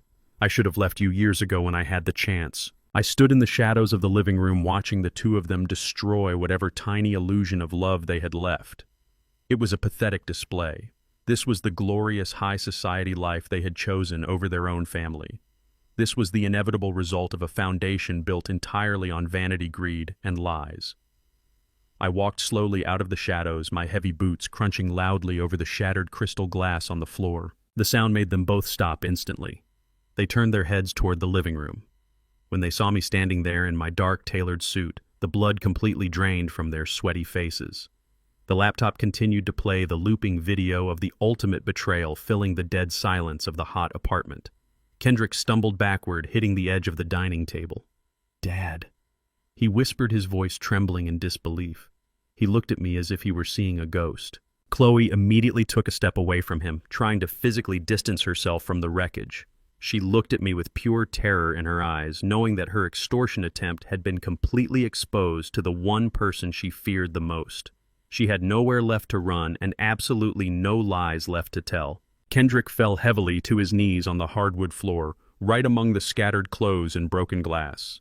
He began to weep. It was not the quiet, dignified grief of a grown man. It was the loud, ugly sobbing of a spoiled child who had finally broken a toy he could not fix. He crawled forward slightly, reaching his shaking hands out toward me. "Dad, please," he sobbed, hot tears streaming down his face. "I am so sorry. I am so sorry for everything I did to you. It was her fault. She brainwashed me. She manipulated me into doing it. She made me hate you. She made me file those legal papers at the courthouse. You have to believe me, Dad. I love you. I never wanted to hurt you. Just please help me fix this mess. Please turn the power back on. Please talk to the bank and pay the mortgage. I will leave her today. I will divorce her and come work at the farm with you. Just do not let them throw me out on the street." I looked down at the boy I had raised from an infant. I thought about the thousands of hours I spent breaking my back on dangerous construction sites just so he could have a soft, warm bed to sleep in. I thought about the way he stood silently and watched his wife hand me garbage bags in the freezing rain while he checked his phone. I took one step forward, looking directly into his tear-filled eyes. "A man chooses his own master," I said, my voice deep, cold, and completely unyielding. "You were not brainwashed, Kendrick. You were just incredibly weak. You chose vanity over your blood. You chose the shiny illusion of wealth over the solid reality of family. You let a parasite run your life because you liked the way her fake world made you feel. And now the bill has finally come due." Kendrick put his face in his hands, sobbing uncontrollably into the floorboards. Chloe crossed her arms, looking away toward the window, unable to make eye contact with either of us. "I am not here to save you, Kendrick." I continued, my words cutting through the heavy air. "I am not here to pay your debts or turn your lights back on. I am here to watch the eviction." Before Kendrick could even process the absolute finality of my words, a loud, heavy sound echoed from the dark hallway outside the penthouse. It was the distinct rhythmic thud of heavy tactical boots marching in perfect unison over the corridor carpet. It was not the soft footsteps of a valet or a building manager. The sound stopped directly outside the open mahogany doors. 3 massive men stepped into the entryway of the apartment, blocking the only exit. They were wearing dark green uniforms with heavy utility belts wrapped around their waists. Pinned to their chests were the gleaming silver badges of the Los Angeles County Sheriff's Department. The lead deputy stepped forward, his hand resting casually on his radio. He looked at the shattered glass, the packed suitcases, and the crying man on the floor with absolute professional indifference. He pulled a thick, folded document from his belt. It was not a fake medical warrant signed by a corrupt judge. It was a court-ordered notice of eviction. The National Bank had moved with unprecedented speed, completely unconcerned with the fake social status of the occupants. The grace period was officially over. Kendrick Washington and Chloe Washington, the lead deputy, announced, his voice booming with authority through the suffocatingly hot apartment. By order of the Superior Court of California, this property is now under the legal possession of the primary lien holder. You have exactly 10 minutes to gather your personal belongings and vacate the premises. If you do not comply immediately, you will be physically removed and arrested for trespassing. Kendrick stared up at the armed deputies, completely paralyzed by shock. Chloe let out a sharp, terrified gasp, violently grabbing her expensive designer purse from the sofa. The end of their empire had officially arrived, and there was absolutely no hiding from it anymore. The lead deputy of the Los Angeles County Sheriff's Department stood in the center of the dark, stifling penthouse with his hand resting on his utility belt. He did not care about the broken crystal on the floor or the tears streaming down Kendrick's face. He was an officer of the court executing a legal mandate, and he moved with absolute mechanical efficiency. He looked at Kendrick and Chloe and repeated his orders. "You have exactly 10 minutes to gather your personal belongings," he said, his voice echoing off the glass walls. "You are allowed exactly 2 suitcases each. Anything left behind becomes the property of the primary lien holder to be liquidated or disposed of. Your 10 minutes starts right now." Kendrick tried to argue. He scrambled to his feet, wiping the dirt and tears from his face. "Officer, please," Kendrick begged, stepping toward the deputy. "You cannot do this. We have nowhere to go. My accounts are frozen. We just need a few days to figure this out." The deputy did not even blink. He placed his hand firmly on the chest of my son and pushed him back. "You have 9 minutes," the deputy replied. "If you do not start packing, I will arrest you for trespassing, and you will leave with nothing but the clothes on your back." The reality of the situation finally pierced through Kendrick's panic. He turned and ran frantically down the dark hallway toward the master bedroom. Chloe was already there. She had not shed a single tear for the loss of their home. She was operating on pure, cold survival instinct. I walked slowly down the hallway behind the deputies, watching the final collapse of their marriage. The master bedroom was a disaster. Chloe had pulled 2 massive designer suitcases from the closet and was aggressively throwing her most expensive items inside. She did not pack warm clothes or practical items. She packed limited edition handbags, diamond jewelry, and silk dresses. She was trying to save her physical wealth while her entire life burned down around her. Kendrick dragged a cheap duffel bag from under the bed. He was hyperventilating, grabbing handfuls of wrinkled dress shirts and stuffing them inside. "Chloe," he panted, his voice shaking with fear. "Chloe, where are we going to go? We cannot afford a hotel. Maybe we can call one of your influencer friends and crash on their couch for a few nights." Chloe stopped packing. She zipped up her second designer suitcase and stood up perfectly straight. She looked at Kendrick with an expression of absolute disgust.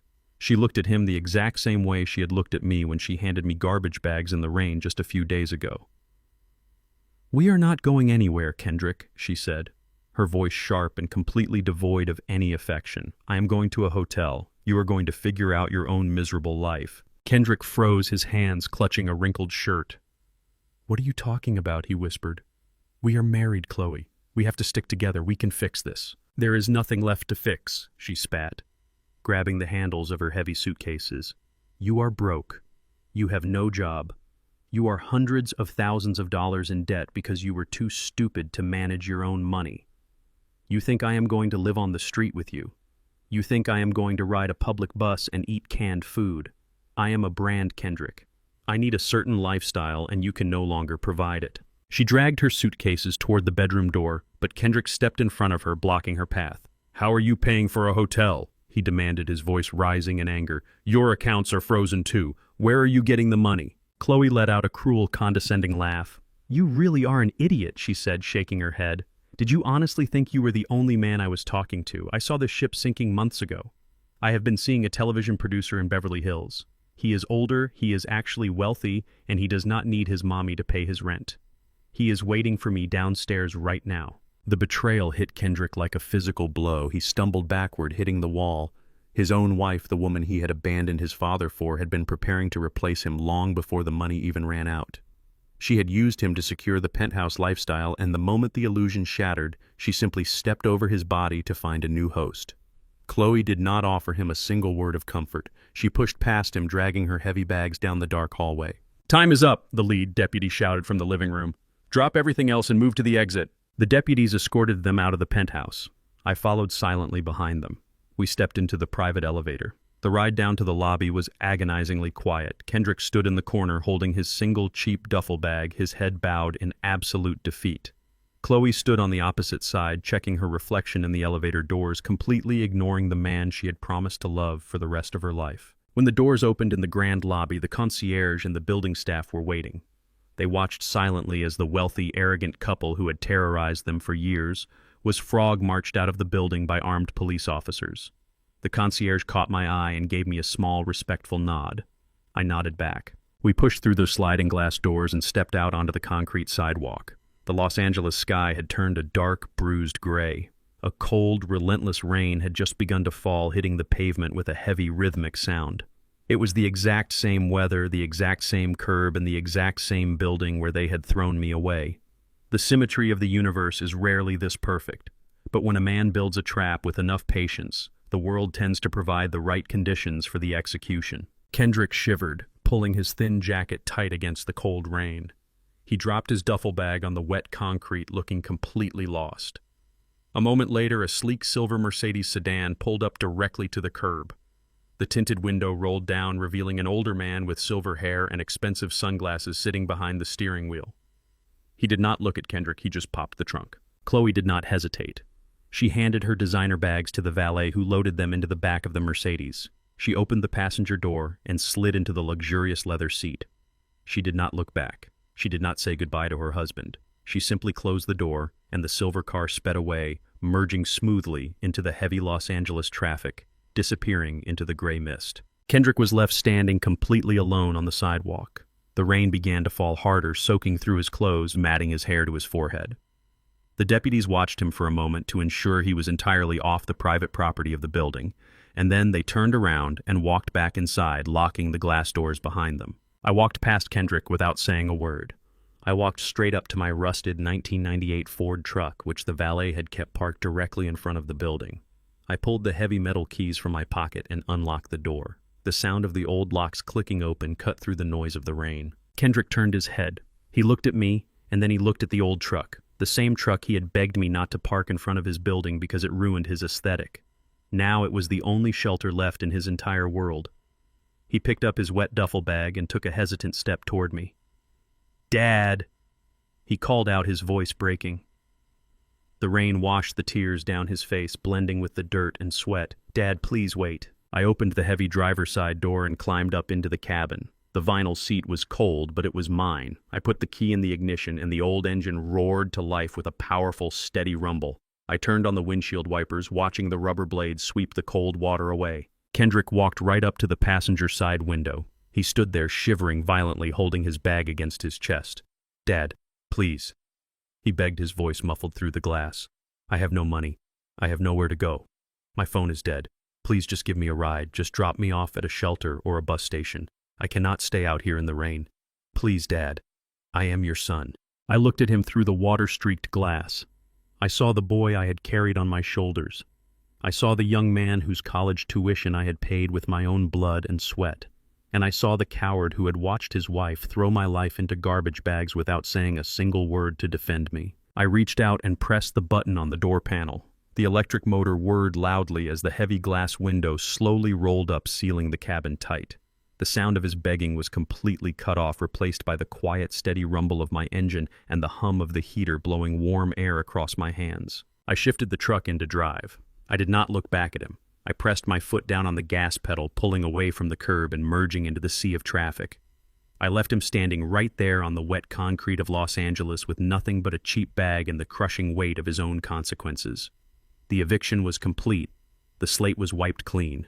And for the first time in my 75 years, I felt entirely free. I did not see my son for exactly 7 days after the rain washed him away from the entrance of his luxury apartment building. But a man who has never had to survive a single day in the real world leaves a very obvious trail of failure.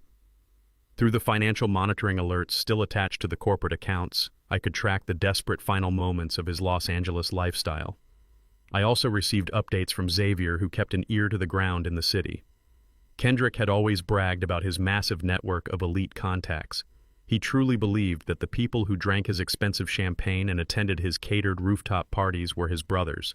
He thought high society was a safety net. He was about to learn that high society is just a collection of sharks waiting for the scent of blood in the water. After the silver car belonging to the new wealthy boyfriend of Chloe disappeared into the mist, Kendrick dragged his cheap duffel bag into a local coffee shop. He used the public outlet to charge his phone and began making calls. He called the other media directors at the public relations firm where he used to work. He called the wealthy influencers who used to beg him for invitations to his penthouse. He asked them for a place to crash just for a few nights. He promised he would get back on his feet and repay them. But the internet moves incredibly fast. Everyone in his contact list had already seen the viral podcast exposing his massive secret debt and his attempt to steal from his elderly father. His calls went straight to voicemail. His text messages were left on read. By nightfall, every single one of his so-called elite friends had permanently blocked his phone number. They treated his poverty like a highly contagious disease. With the coffee shop closing and the cold rain still falling, Kendrick had no choice but to walk 2 miles to the long-term parking garage where he kept his leased European sports car. It was a vehicle designed to look fast and incredibly expensive, but it was completely useless as a shelter. Kendrick crawled into the cramped leather back seat, clutching his duffel bag to his chest. He locked the doors and tried to sleep while the cold, damp air seeped through the glass windows. For 3 days, my son lived inside that car. He washed his face in the dirty sinks of public restrooms and ate stale food from convenience stores, counting the few crumpled dollar bills he had left in his wallet. He was completely terrified. The shiny facade of his entire existence had been stripped away, leaving a frightened 42-year-old boy who did not know how to survive without his mother paying his bills. But the final structural collapse of his Los Angeles life happened on the 4th night. The sports car was not paid for. Chloe had missed the last 3 lease payments because she had secretly diverted the funds to pay for her designer shoes. Around 3 in the morning, Kendrick was jolted awake by the violent shaking of the vehicle. A massive heavy-duty tow truck had backed into his parking space. 2 men in dirty work jackets were already attaching heavy steel chains to the front axle of the sports car. Kendrick scrambled out of the back seat into the freezing night air. He begged the men to stop. He told them he was living inside the car and that it was the only thing he had left in the world. The repo men did not care about his tears. They told him to grab his bag and step away from the vehicle.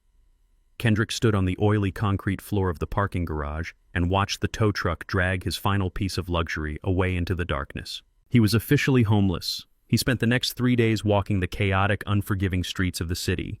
His expensive tailored suit became stained with dirt and sweat. His expensive leather shoes began to blister his feet.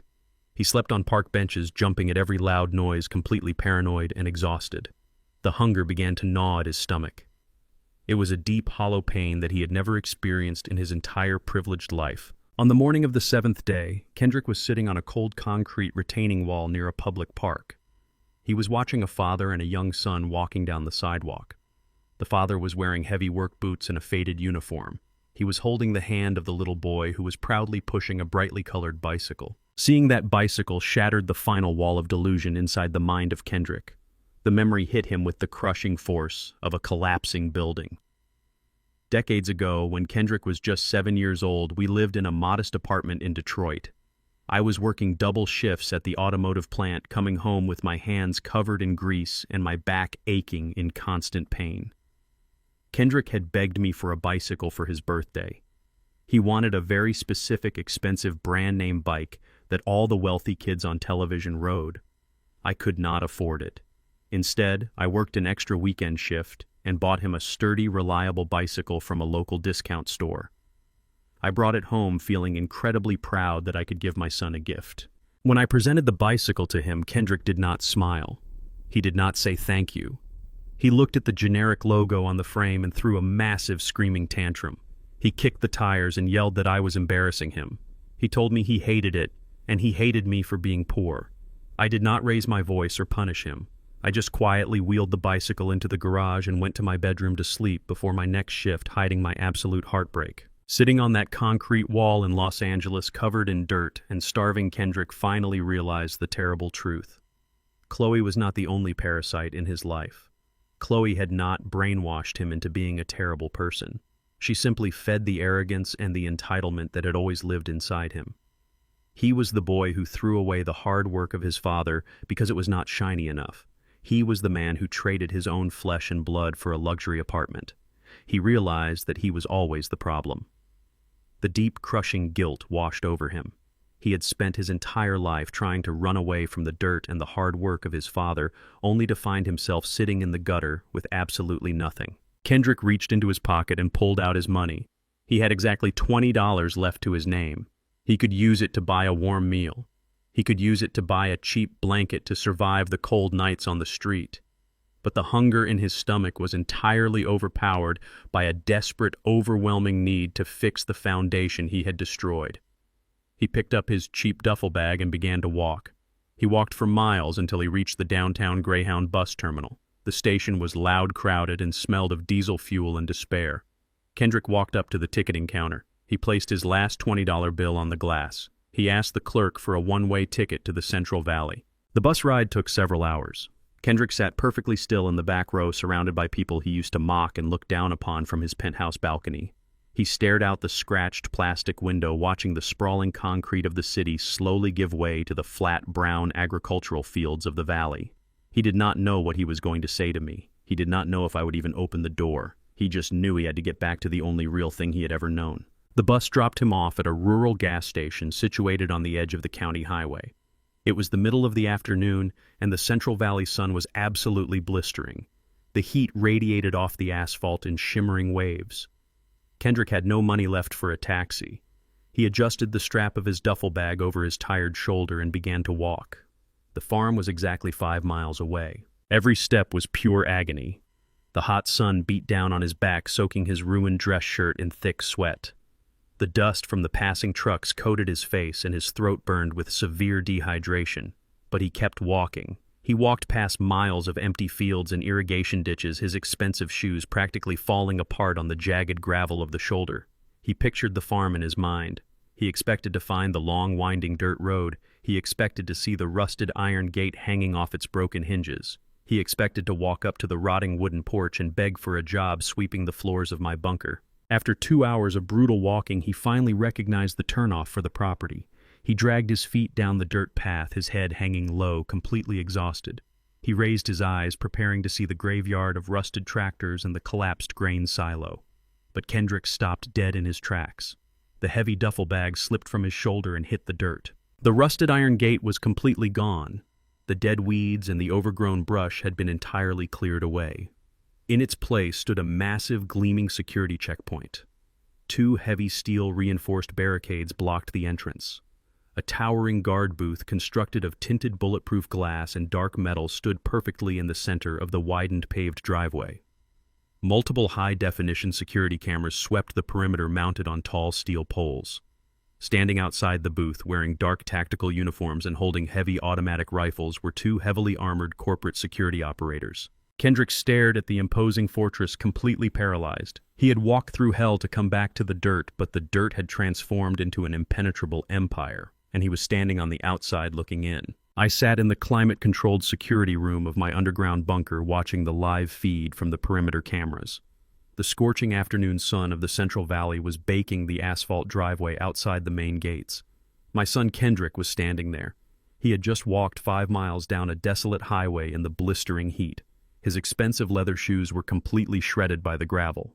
His custom-tailored suit was stained with dark sweat and caked in thick brown dust. He looked absolutely nothing like the arrogant media director who had stood in a downtown Los Angeles law office and allowed his wife to throw me onto the street. He looked like a broken, exhausted man who had finally reached the end of the road. He stood before the massive steel-reinforced barricades, staring up at the towering guard booth. The 2 corporate security operators standing outside the booth had their rifles resting across their chests. They did not raise their weapons, but their posture was entirely rigid and unwelcoming. Through the high-definition audio feed, I could hear Kendrick trying to speak to them. His voice was cracked and weak from severe dehydration. He told the guards his name. He told them he was the son of the owner, and he begged them to let him inside. The guards did not move an inch. One of them simply pressed a button on his radio, communicating directly with my command console. The operator asked me for instructions regarding the unauthorized civilian at the primary checkpoint. I looked at the monitor for a long time. The father inside of me felt a sharp, painful ache in my chest. This was my boy. This was the child I had carried on my shoulders through the rough streets of Detroit. Seeing him covered in dirt and begging for water went against every natural instinct I possessed as a parent. But the structural engineer inside of me knew the absolute truth. If you build a house on a foundation of sand and lies, you cannot fix it by simply painting the walls. You have to let the entire structure collapse. You have to clear away the debris, and you have to start digging in the hard dirt all over again. I picked up my radio microphone. I told the security team to search him for weapons and escort him to the visitor intake center. I stood up from my glass desk and walked toward the heavy blast doors. I took the secure elevator up to the surface level. The exterior of the property had been entirely transformed since the day the local police tried to raid it. The fake, rotting wood of the farmhouse had been completely removed. In its place stood a sleek, modern commercial building that looked like a high-end agricultural research facility. The visitor intake center was located at the front of this new structure. It was a cold, sterile room designed for corporate couriers and authorized contractors. It had a polished concrete floor, bright fluorescent lighting, and a massive wall of thick, bulletproof glass separating the lobby from the secure interior compound. I walked into the interior side of the visitor center and waited. A few moments later, the heavy metal door on the lobby side opened. A security operator escorted Kendrick into the room and stepped back outside, locking the door behind him. Kendrick stood alone in the center of the cold room. He dropped his cheap duffel bag onto the floor. His hands were trembling violently. His face was burned by the sun and his lips were cracked and bleeding. He walked slowly toward the thick glass partition separating us. He placed his dirty hands against the glass. He looked at me and his eyes immediately filled with heavy tears. He did not look angry. He did not look entitled. He just looked completely and utterly defeated. I stepped forward and pressed the button on the intercom console so we could speak to each other through the thick barrier. "Dad," he whispered, his voice breaking over the electronic speaker. He rested his forehead against the cold glass. "Dad, I am so sorry."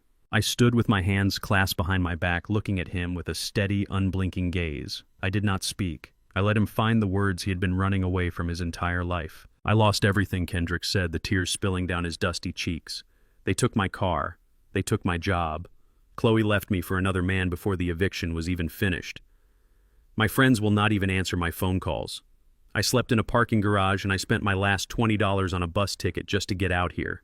He took a ragged breath, wiping his nose with the back of his dirty sleeve. "I was so blind, Dad. I was so stupid. I spent my whole life trying to pretend I was better than where we came from. I was embarrassed by your work boots. I was embarrassed by the way you lived. But you were the only real thing in my life. Everything else was just a massive lie. Mom spoiled me and I let Chloe turn me into a monster. I let her disrespect you and I just stood there and watched. I am so ashamed of myself." His apology was genuine. I could hear it in the raw, agonizing tone of his voice. He was not putting on a performance like Chloe had done. He was stripping his soul bare right in front of me. He had finally been crushed by the weight of his own arrogance. "Please, Dad," he begged, sliding down the glass slightly. "Please just let me come inside. I do not want the money. I do not want the penthouse. I do not want any of it anymore. Just let me stay here. I will work for you. I will be a janitor. I will sweep the floors of the server room. I will clean the bathrooms. I will do the landscaping out in the heat. Just give me a broom and let me prove to you that I can be a good son. I have learned my lesson.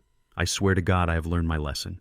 Please just open the door." I looked at him kneeling on the polished concrete floor of the lobby. I felt a deep, profound pity for the man he had become. But pity is not the same thing as weakness. A weak father would press the button, open the door, and pull his crying son into a warm embrace. A weak father would give him a comfortable bed and a hot meal and pretend the past 5 years had never happened. But doing that would absolutely destroy him. It would only reinforce the idea that he could always run back to his parents when he ruined his own life. I leaned forward and spoke into the intercom microphone. My voice was calm, steady, and entirely resolute. "You have not learned a lesson, Kendrick," I said, the audio echoing clearly through the small room. Kendrick looked up, his eyes wide and panicked. "Yes, I have," he pleaded. "I promise I have." I shook my head slowly. "No, you have not," I corrected him. You just ran out of options." The words hit him hard. He stopped crying for a second and stared at me through the bulletproof glass. "You are only here because the banks cut you off and your fake friends abandoned you?" I continued, my voice unwavering. "You are here because you are hungry and you are tired and you are scared. You are experiencing the real world for the very first time in your 42 years of life. That is not a lesson learned, Kendrick. That is just the consequence of a collapsed foundation." He opened his mouth to argue, but the absolute truth of my statement silenced him. He looked down at his dirty, ruined hands. "I am your father," I said softly but firmly. "I love you, and because I love you, I forgive you for what you did to me in that law office. Forgiveness is free. I do not hold hatred in my heart for you, but trust has a price. You completely shattered my trust the day you told armed police officers that I was a crazy old man with a gun. You cannot buy trust back with tears, and you cannot earn it back by sweeping my floors and sleeping in my spare bedroom." Kendrick closed his eyes, a fresh wave of tears leaking through his eyelashes. "So what do I do?" he whispered, his voice filled with total despair.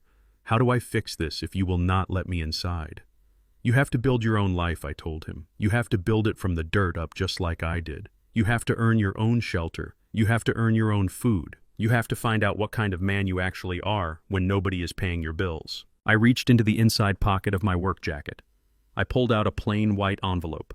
I walked over to the small, secure transfer slot located at the bottom of the bulletproof glass partition. I slid the envelope through the metal slot. It landed on the floor of the lobby right in front of Kendrick's knees. Kendrick looked at the envelope. For a brief, fleeting second, I saw a tiny spark of his old entitlement flash in his eyes. He probably thought I was giving him a check. He probably thought I had put $5,000 inside to help him get an apartment or buy a cheap car. He thought I was giving him a shortcut. He reached out with trembling fingers and picked up the envelope. He tore the top open and pulled out the folded papers inside. It was not a check.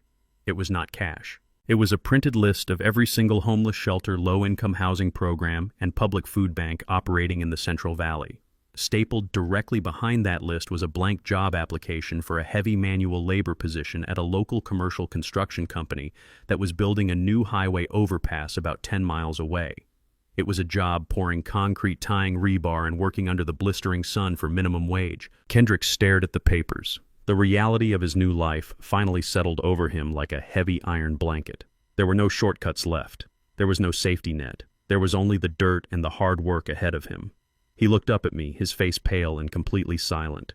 He held the construction application in his shaking hands. "The security guards will give you 3 bottles of cold water and a sandwich on your way out," I said, my voice offering no further comfort. "The closest shelter is a 2-hour walk from here. I suggest you start moving before it gets dark." I took my finger off the intercom button, completely cutting off the audio connection between us. I turned around and walked away from the glass partition. I did not look back. I walked back to the secure elevator, stepped inside, and pressed the button to descend into my fortress. I had finally given my son the most valuable gift a father could ever give. I gave him the absolute bottom. It was up to him to decide if he was going to stay there or if he was finally going to start building. 6 months can change the entire landscape of a life if you finally remove the dead weight holding you down. The blistering heat of the Central Valley summer had slowly given way to the crisp, cool air of autumn. I stood on the newly poured concrete patio of my property, looking out over the sprawling acres of land. The graveyard of rusted tractors and the collapsed grain silo were completely gone. The dead weeds and the toxic dirt had been entirely excavated and replaced with rich, dark soil. The property no longer looked like an abandoned nightmare.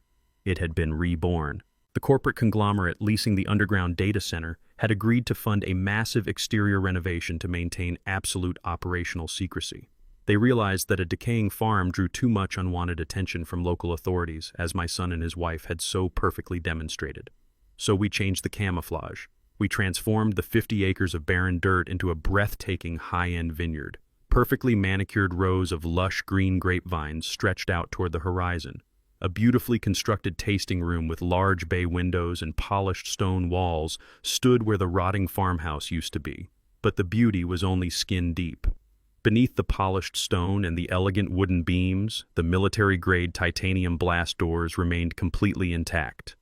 The armed corporate security operators now wore discreet, tailored suits posing as vineyard estate managers. The underground bunker continued to hum with the quiet power of thousands of supercomputers completely undetectable from the surface. It was a masterpiece of structural engineering and visual deception. I turned away from the vineyards and walked back inside the facility. I passed through the hidden biometric checkpoints and took the secure elevator down into the subterranean control room. The air was perfectly chilled and smelled of ozone and fresh coffee. Sitting at the massive glass desk was my oldest friend, Xavier. He was wearing a sharp gray suit and reviewing a massive stack of legal documents with his reading glasses perched on the edge of his nose. Xavier looked up and gave me a wide, genuine smile as I sat down across from him. He slid a heavy silver pen across the smooth glass surface. We were not reviewing criminal charges or fighting corrupt county judges anymore. The war with Chloe and Kendrick was entirely over. The bank had seized the $7 million penthouse in Los Angeles and auctioned it off to a foreign investor. The massive balloon mortgage was completely wiped from the books of my limited liability company. With that parasitic drain finally severed, the $100,000 monthly lease payments from the tech conglomerate had simply been piling up in my offshore accounts. I had more liquid capital than I could ever spend in a dozen lifetimes. But a man who spent his life building foundations does not hoard bricks. He uses them to build something that will outlast him. I picked up the heavy silver pen and looked at the top page of the legal documents. Printed in bold, elegant letters was the name of the new corporate entity we had spent the last 6 months designing. It was called the Vivian Washington Foundation. When Vivian was alive, she used her incredible mathematical genius to quietly build an empire, but she was forced to hide her brilliance in the shadows, using the wealth to secretly subsidize the fake vanity of a son who did not respect either of us. She deserved better than that. She deserved to have her name attached to something real, something powerful. I pressed the pen to the thick paper and signed my name on the bottom line, officially establishing the foundation as a legally binding charitable trust. Xavier gathered the papers and placed them carefully into his leather briefcase. He leaned back in his chair and looked at me with deep, profound respect. "We did it, Harlan," he said, his deep voice echoing in the quiet server room. "The initial funding is locked in. $1.2 million a year in pure cash flow dedicated entirely to the scholarship fund. The Vivian Washington Foundation was not going to give out small grants or partial assistance. I remembered what it was like being a young black man in the 1970s trying to break into the world of structural engineering. I remembered the closed doors, the whispered insults, and the constant crushing weight of financial insecurity. I remembered working double shifts until my hands bled just to pay for textbooks while the wealthy white students spent their weekends at country clubs.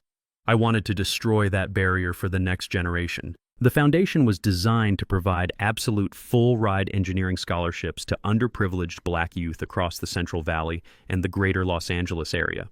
We were not just paying for their tuition. We were covering their housing, their textbooks, their food, and their living expenses. We were giving them the exact same financial safety net that I had foolishly given to my son. But there was a massive difference. Kendrick was handed a soft life without ever having to lift a finger to earn it. The students we were selecting were kids who already knew the brutal reality of the dirt. They were kids who grew up in crumbling neighborhoods working after-school jobs just to keep the lights on in their family apartments. They had the hunger, the drive, and the calloused hands required to actually build something meaningful. I wanted to take the genius of my late wife and use it to forge a new generation of architects and engineers. I wanted to see young men and women who looked like me standing on massive construction sites holding the blueprints and giving the orders. Every single dollar generated by the hidden tech bunker was going to be funneled directly into their futures. It was the ultimate poetic justice. The wealth that Chloe and Kendrick had tried to steal to fund their empty vanity was now going to be used to build a permanent legacy of strength and intellect. I finished my coffee and felt a deep, satisfying warmth spread through my chest. For the first time since Vivian passed away, I did not feel the heavy, crushing weight of grief. I felt a profound sense of purpose. I had successfully defended the territory my wife left me, and now I was planting seeds in the soil. A soft chime echoed from the main security console on the glass desk. The automated perimeter defense system was alerting me to an incoming vehicle. I looked up at the high-definition monitors mounted on the titanium wall. It was not a fleet of black tactical sports utility vehicles. It was not a desperate crying man walking down the dirt road. It was a massive, pristine white charter bus rolling smoothly through the open iron gates of the vineyard. Xavier stood up and buttoned his suit jacket. "They are early," he said, checking his gold wristwatch. "Are you ready to meet them, Harlan?" I stood up and smoothed the front of my work shirt. "I am more than ready," I replied. We took the elevator back up to the surface level and walked out through the elegant tasting room doors. The bright afternoon sun washed over the beautiful green grapevines. The charter bus hissed loudly as its air brakes engaged, bringing the massive vehicle to a complete stop on the paved circular driveway. The folding doors opened with a mechanical sigh. A group of 40 young high school seniors began to step off the bus. They were the very first cohort of the Vivian Washington Foundation. They stepped onto the pavement looking around with wide eyes, completely awestruck by the sheer beauty and scale of the estate. They were wearing their best clothes. Some of the young men wore slightly oversized suits that probably belonged to their older brothers or fathers. Some of the young women wore neat, modest dresses holding tightly to their notebooks and folders. They looked nervous but incredibly sharp. They did not have the lazy, entitled slouch that my son always carried. They stood tall, their eyes scanning the architecture, their minds already working, analyzing the structures around them. A young man stepped forward from the group. He was tall and thin, wearing a crisp white shirt and a neatly tied dark tie. He looked at the massive stone facade of the tasting room and then looked down at the precise engineering of the drainage system built into the concrete driveway. He nudged the girl standing next to him, pointing out the reinforced steel hinges on the main gate. They were already studying the bones of the building. They respected the work. I walked down the steps to greet them. The chaperone leading the group smiled and motioned for the students to gather around. They looked at me with absolute quiet respect. They did not see an old broken man. They saw a veteran structural engineer.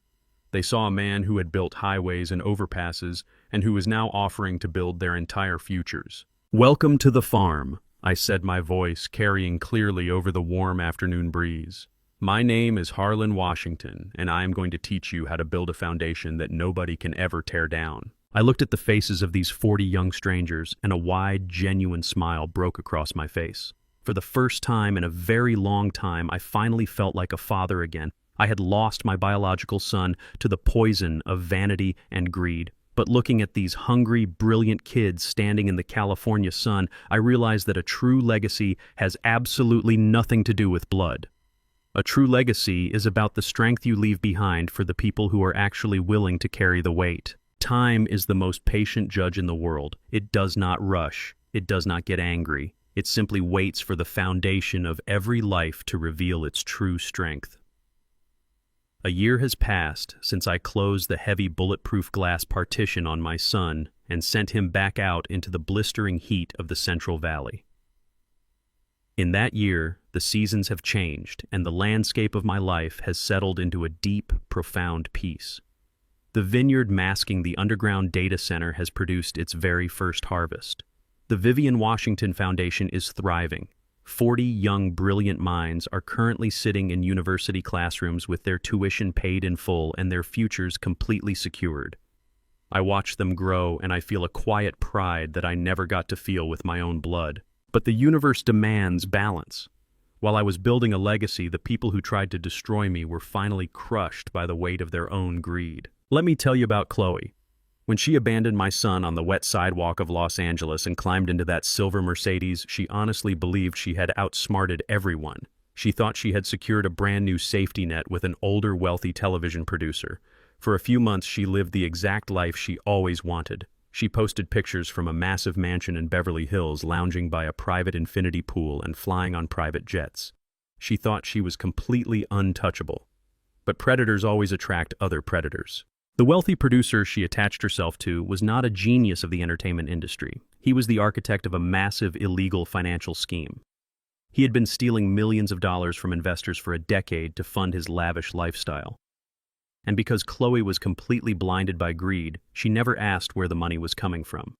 In fact, she was so eager to prove her loyalty to his wealth that she allowed him to put several expensive assets and offshore bank accounts directly in her name. She thought he was buying her gifts. He was actually setting her up to take the fall. The illusion shattered on a Tuesday morning. A fleet of dark vehicles pulled up to the Beverly Hills mansion, but they were not corporate security guards this time. They were federal agents from the Financial Crimes Division. They raided the property, seizing everything of value. They dragged the producer out in handcuffs, and because her signature was on the fraudulent banking documents, they arrested Chloe as well.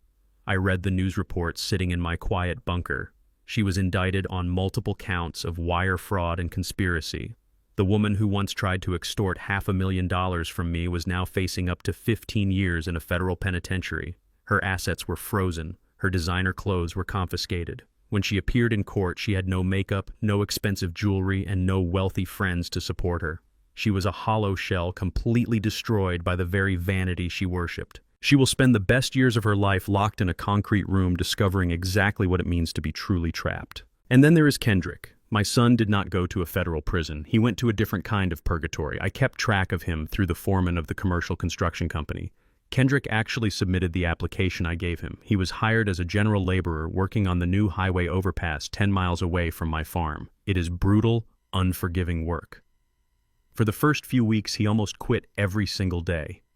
The foreman told me that Kendrick would sit in the dirt during his lunch breaks, completely exhausted, his hands covered in thick, painful blisters. He was yelled at by the supervisors for being too slow. He was mocked by the other workers for his soft hands and his weak posture. But he did not quit, because he had absolutely nowhere else to go. The safety net was gone. The bank of Dad was closed permanently. If he did not work, he did not eat.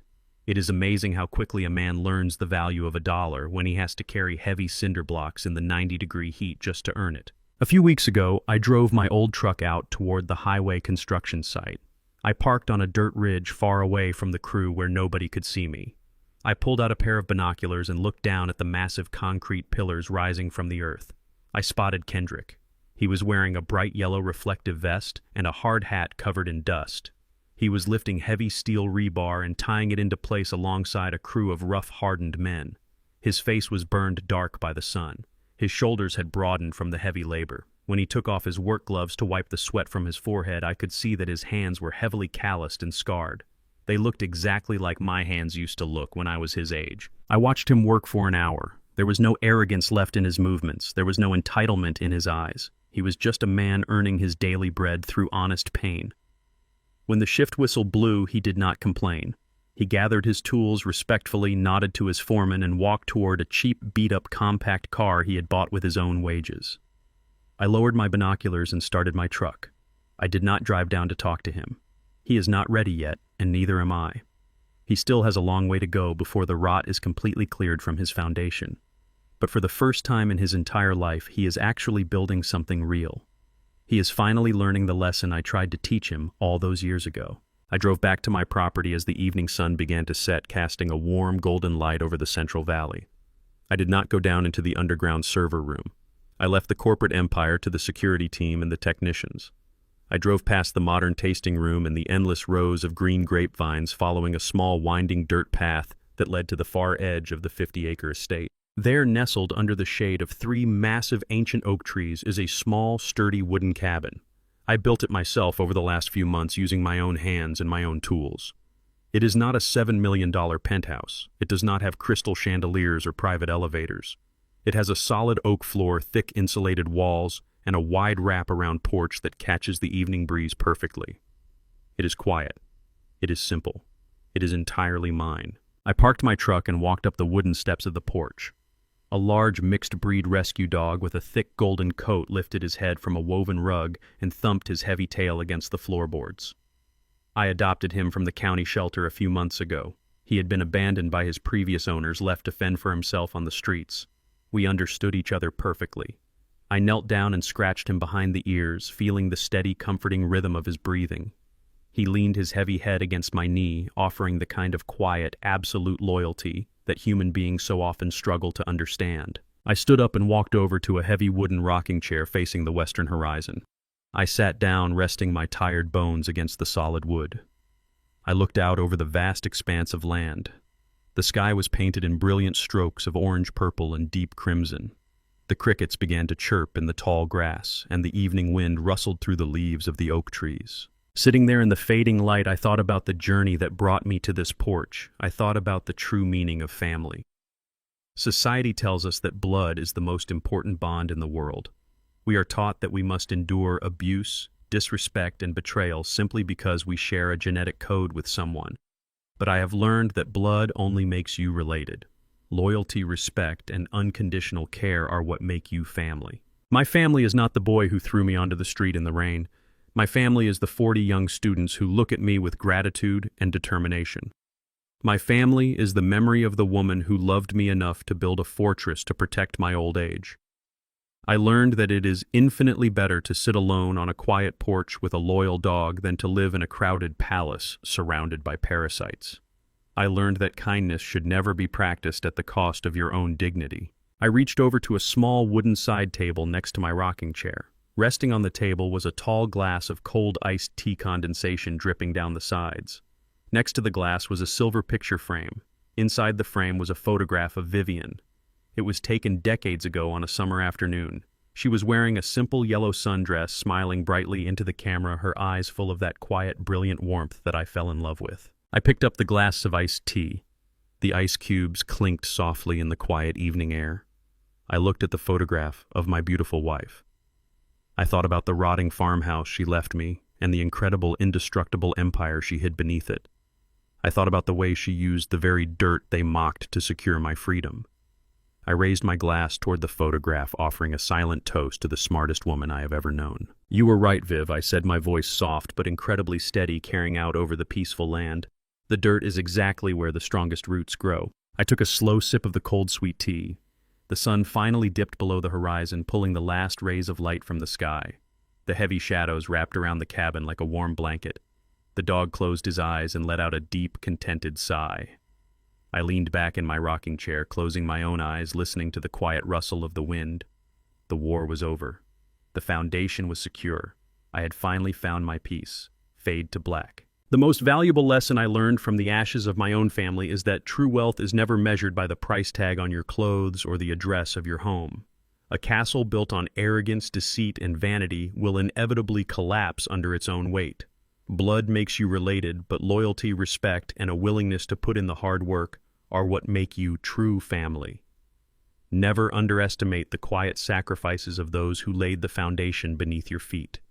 Respect the dirt, because without it, you will never have the strength to grow. If this story resonated with you, hit the like button, subscribe to the channel, and share in the comments a time when you had to stand your ground to protect your own peace.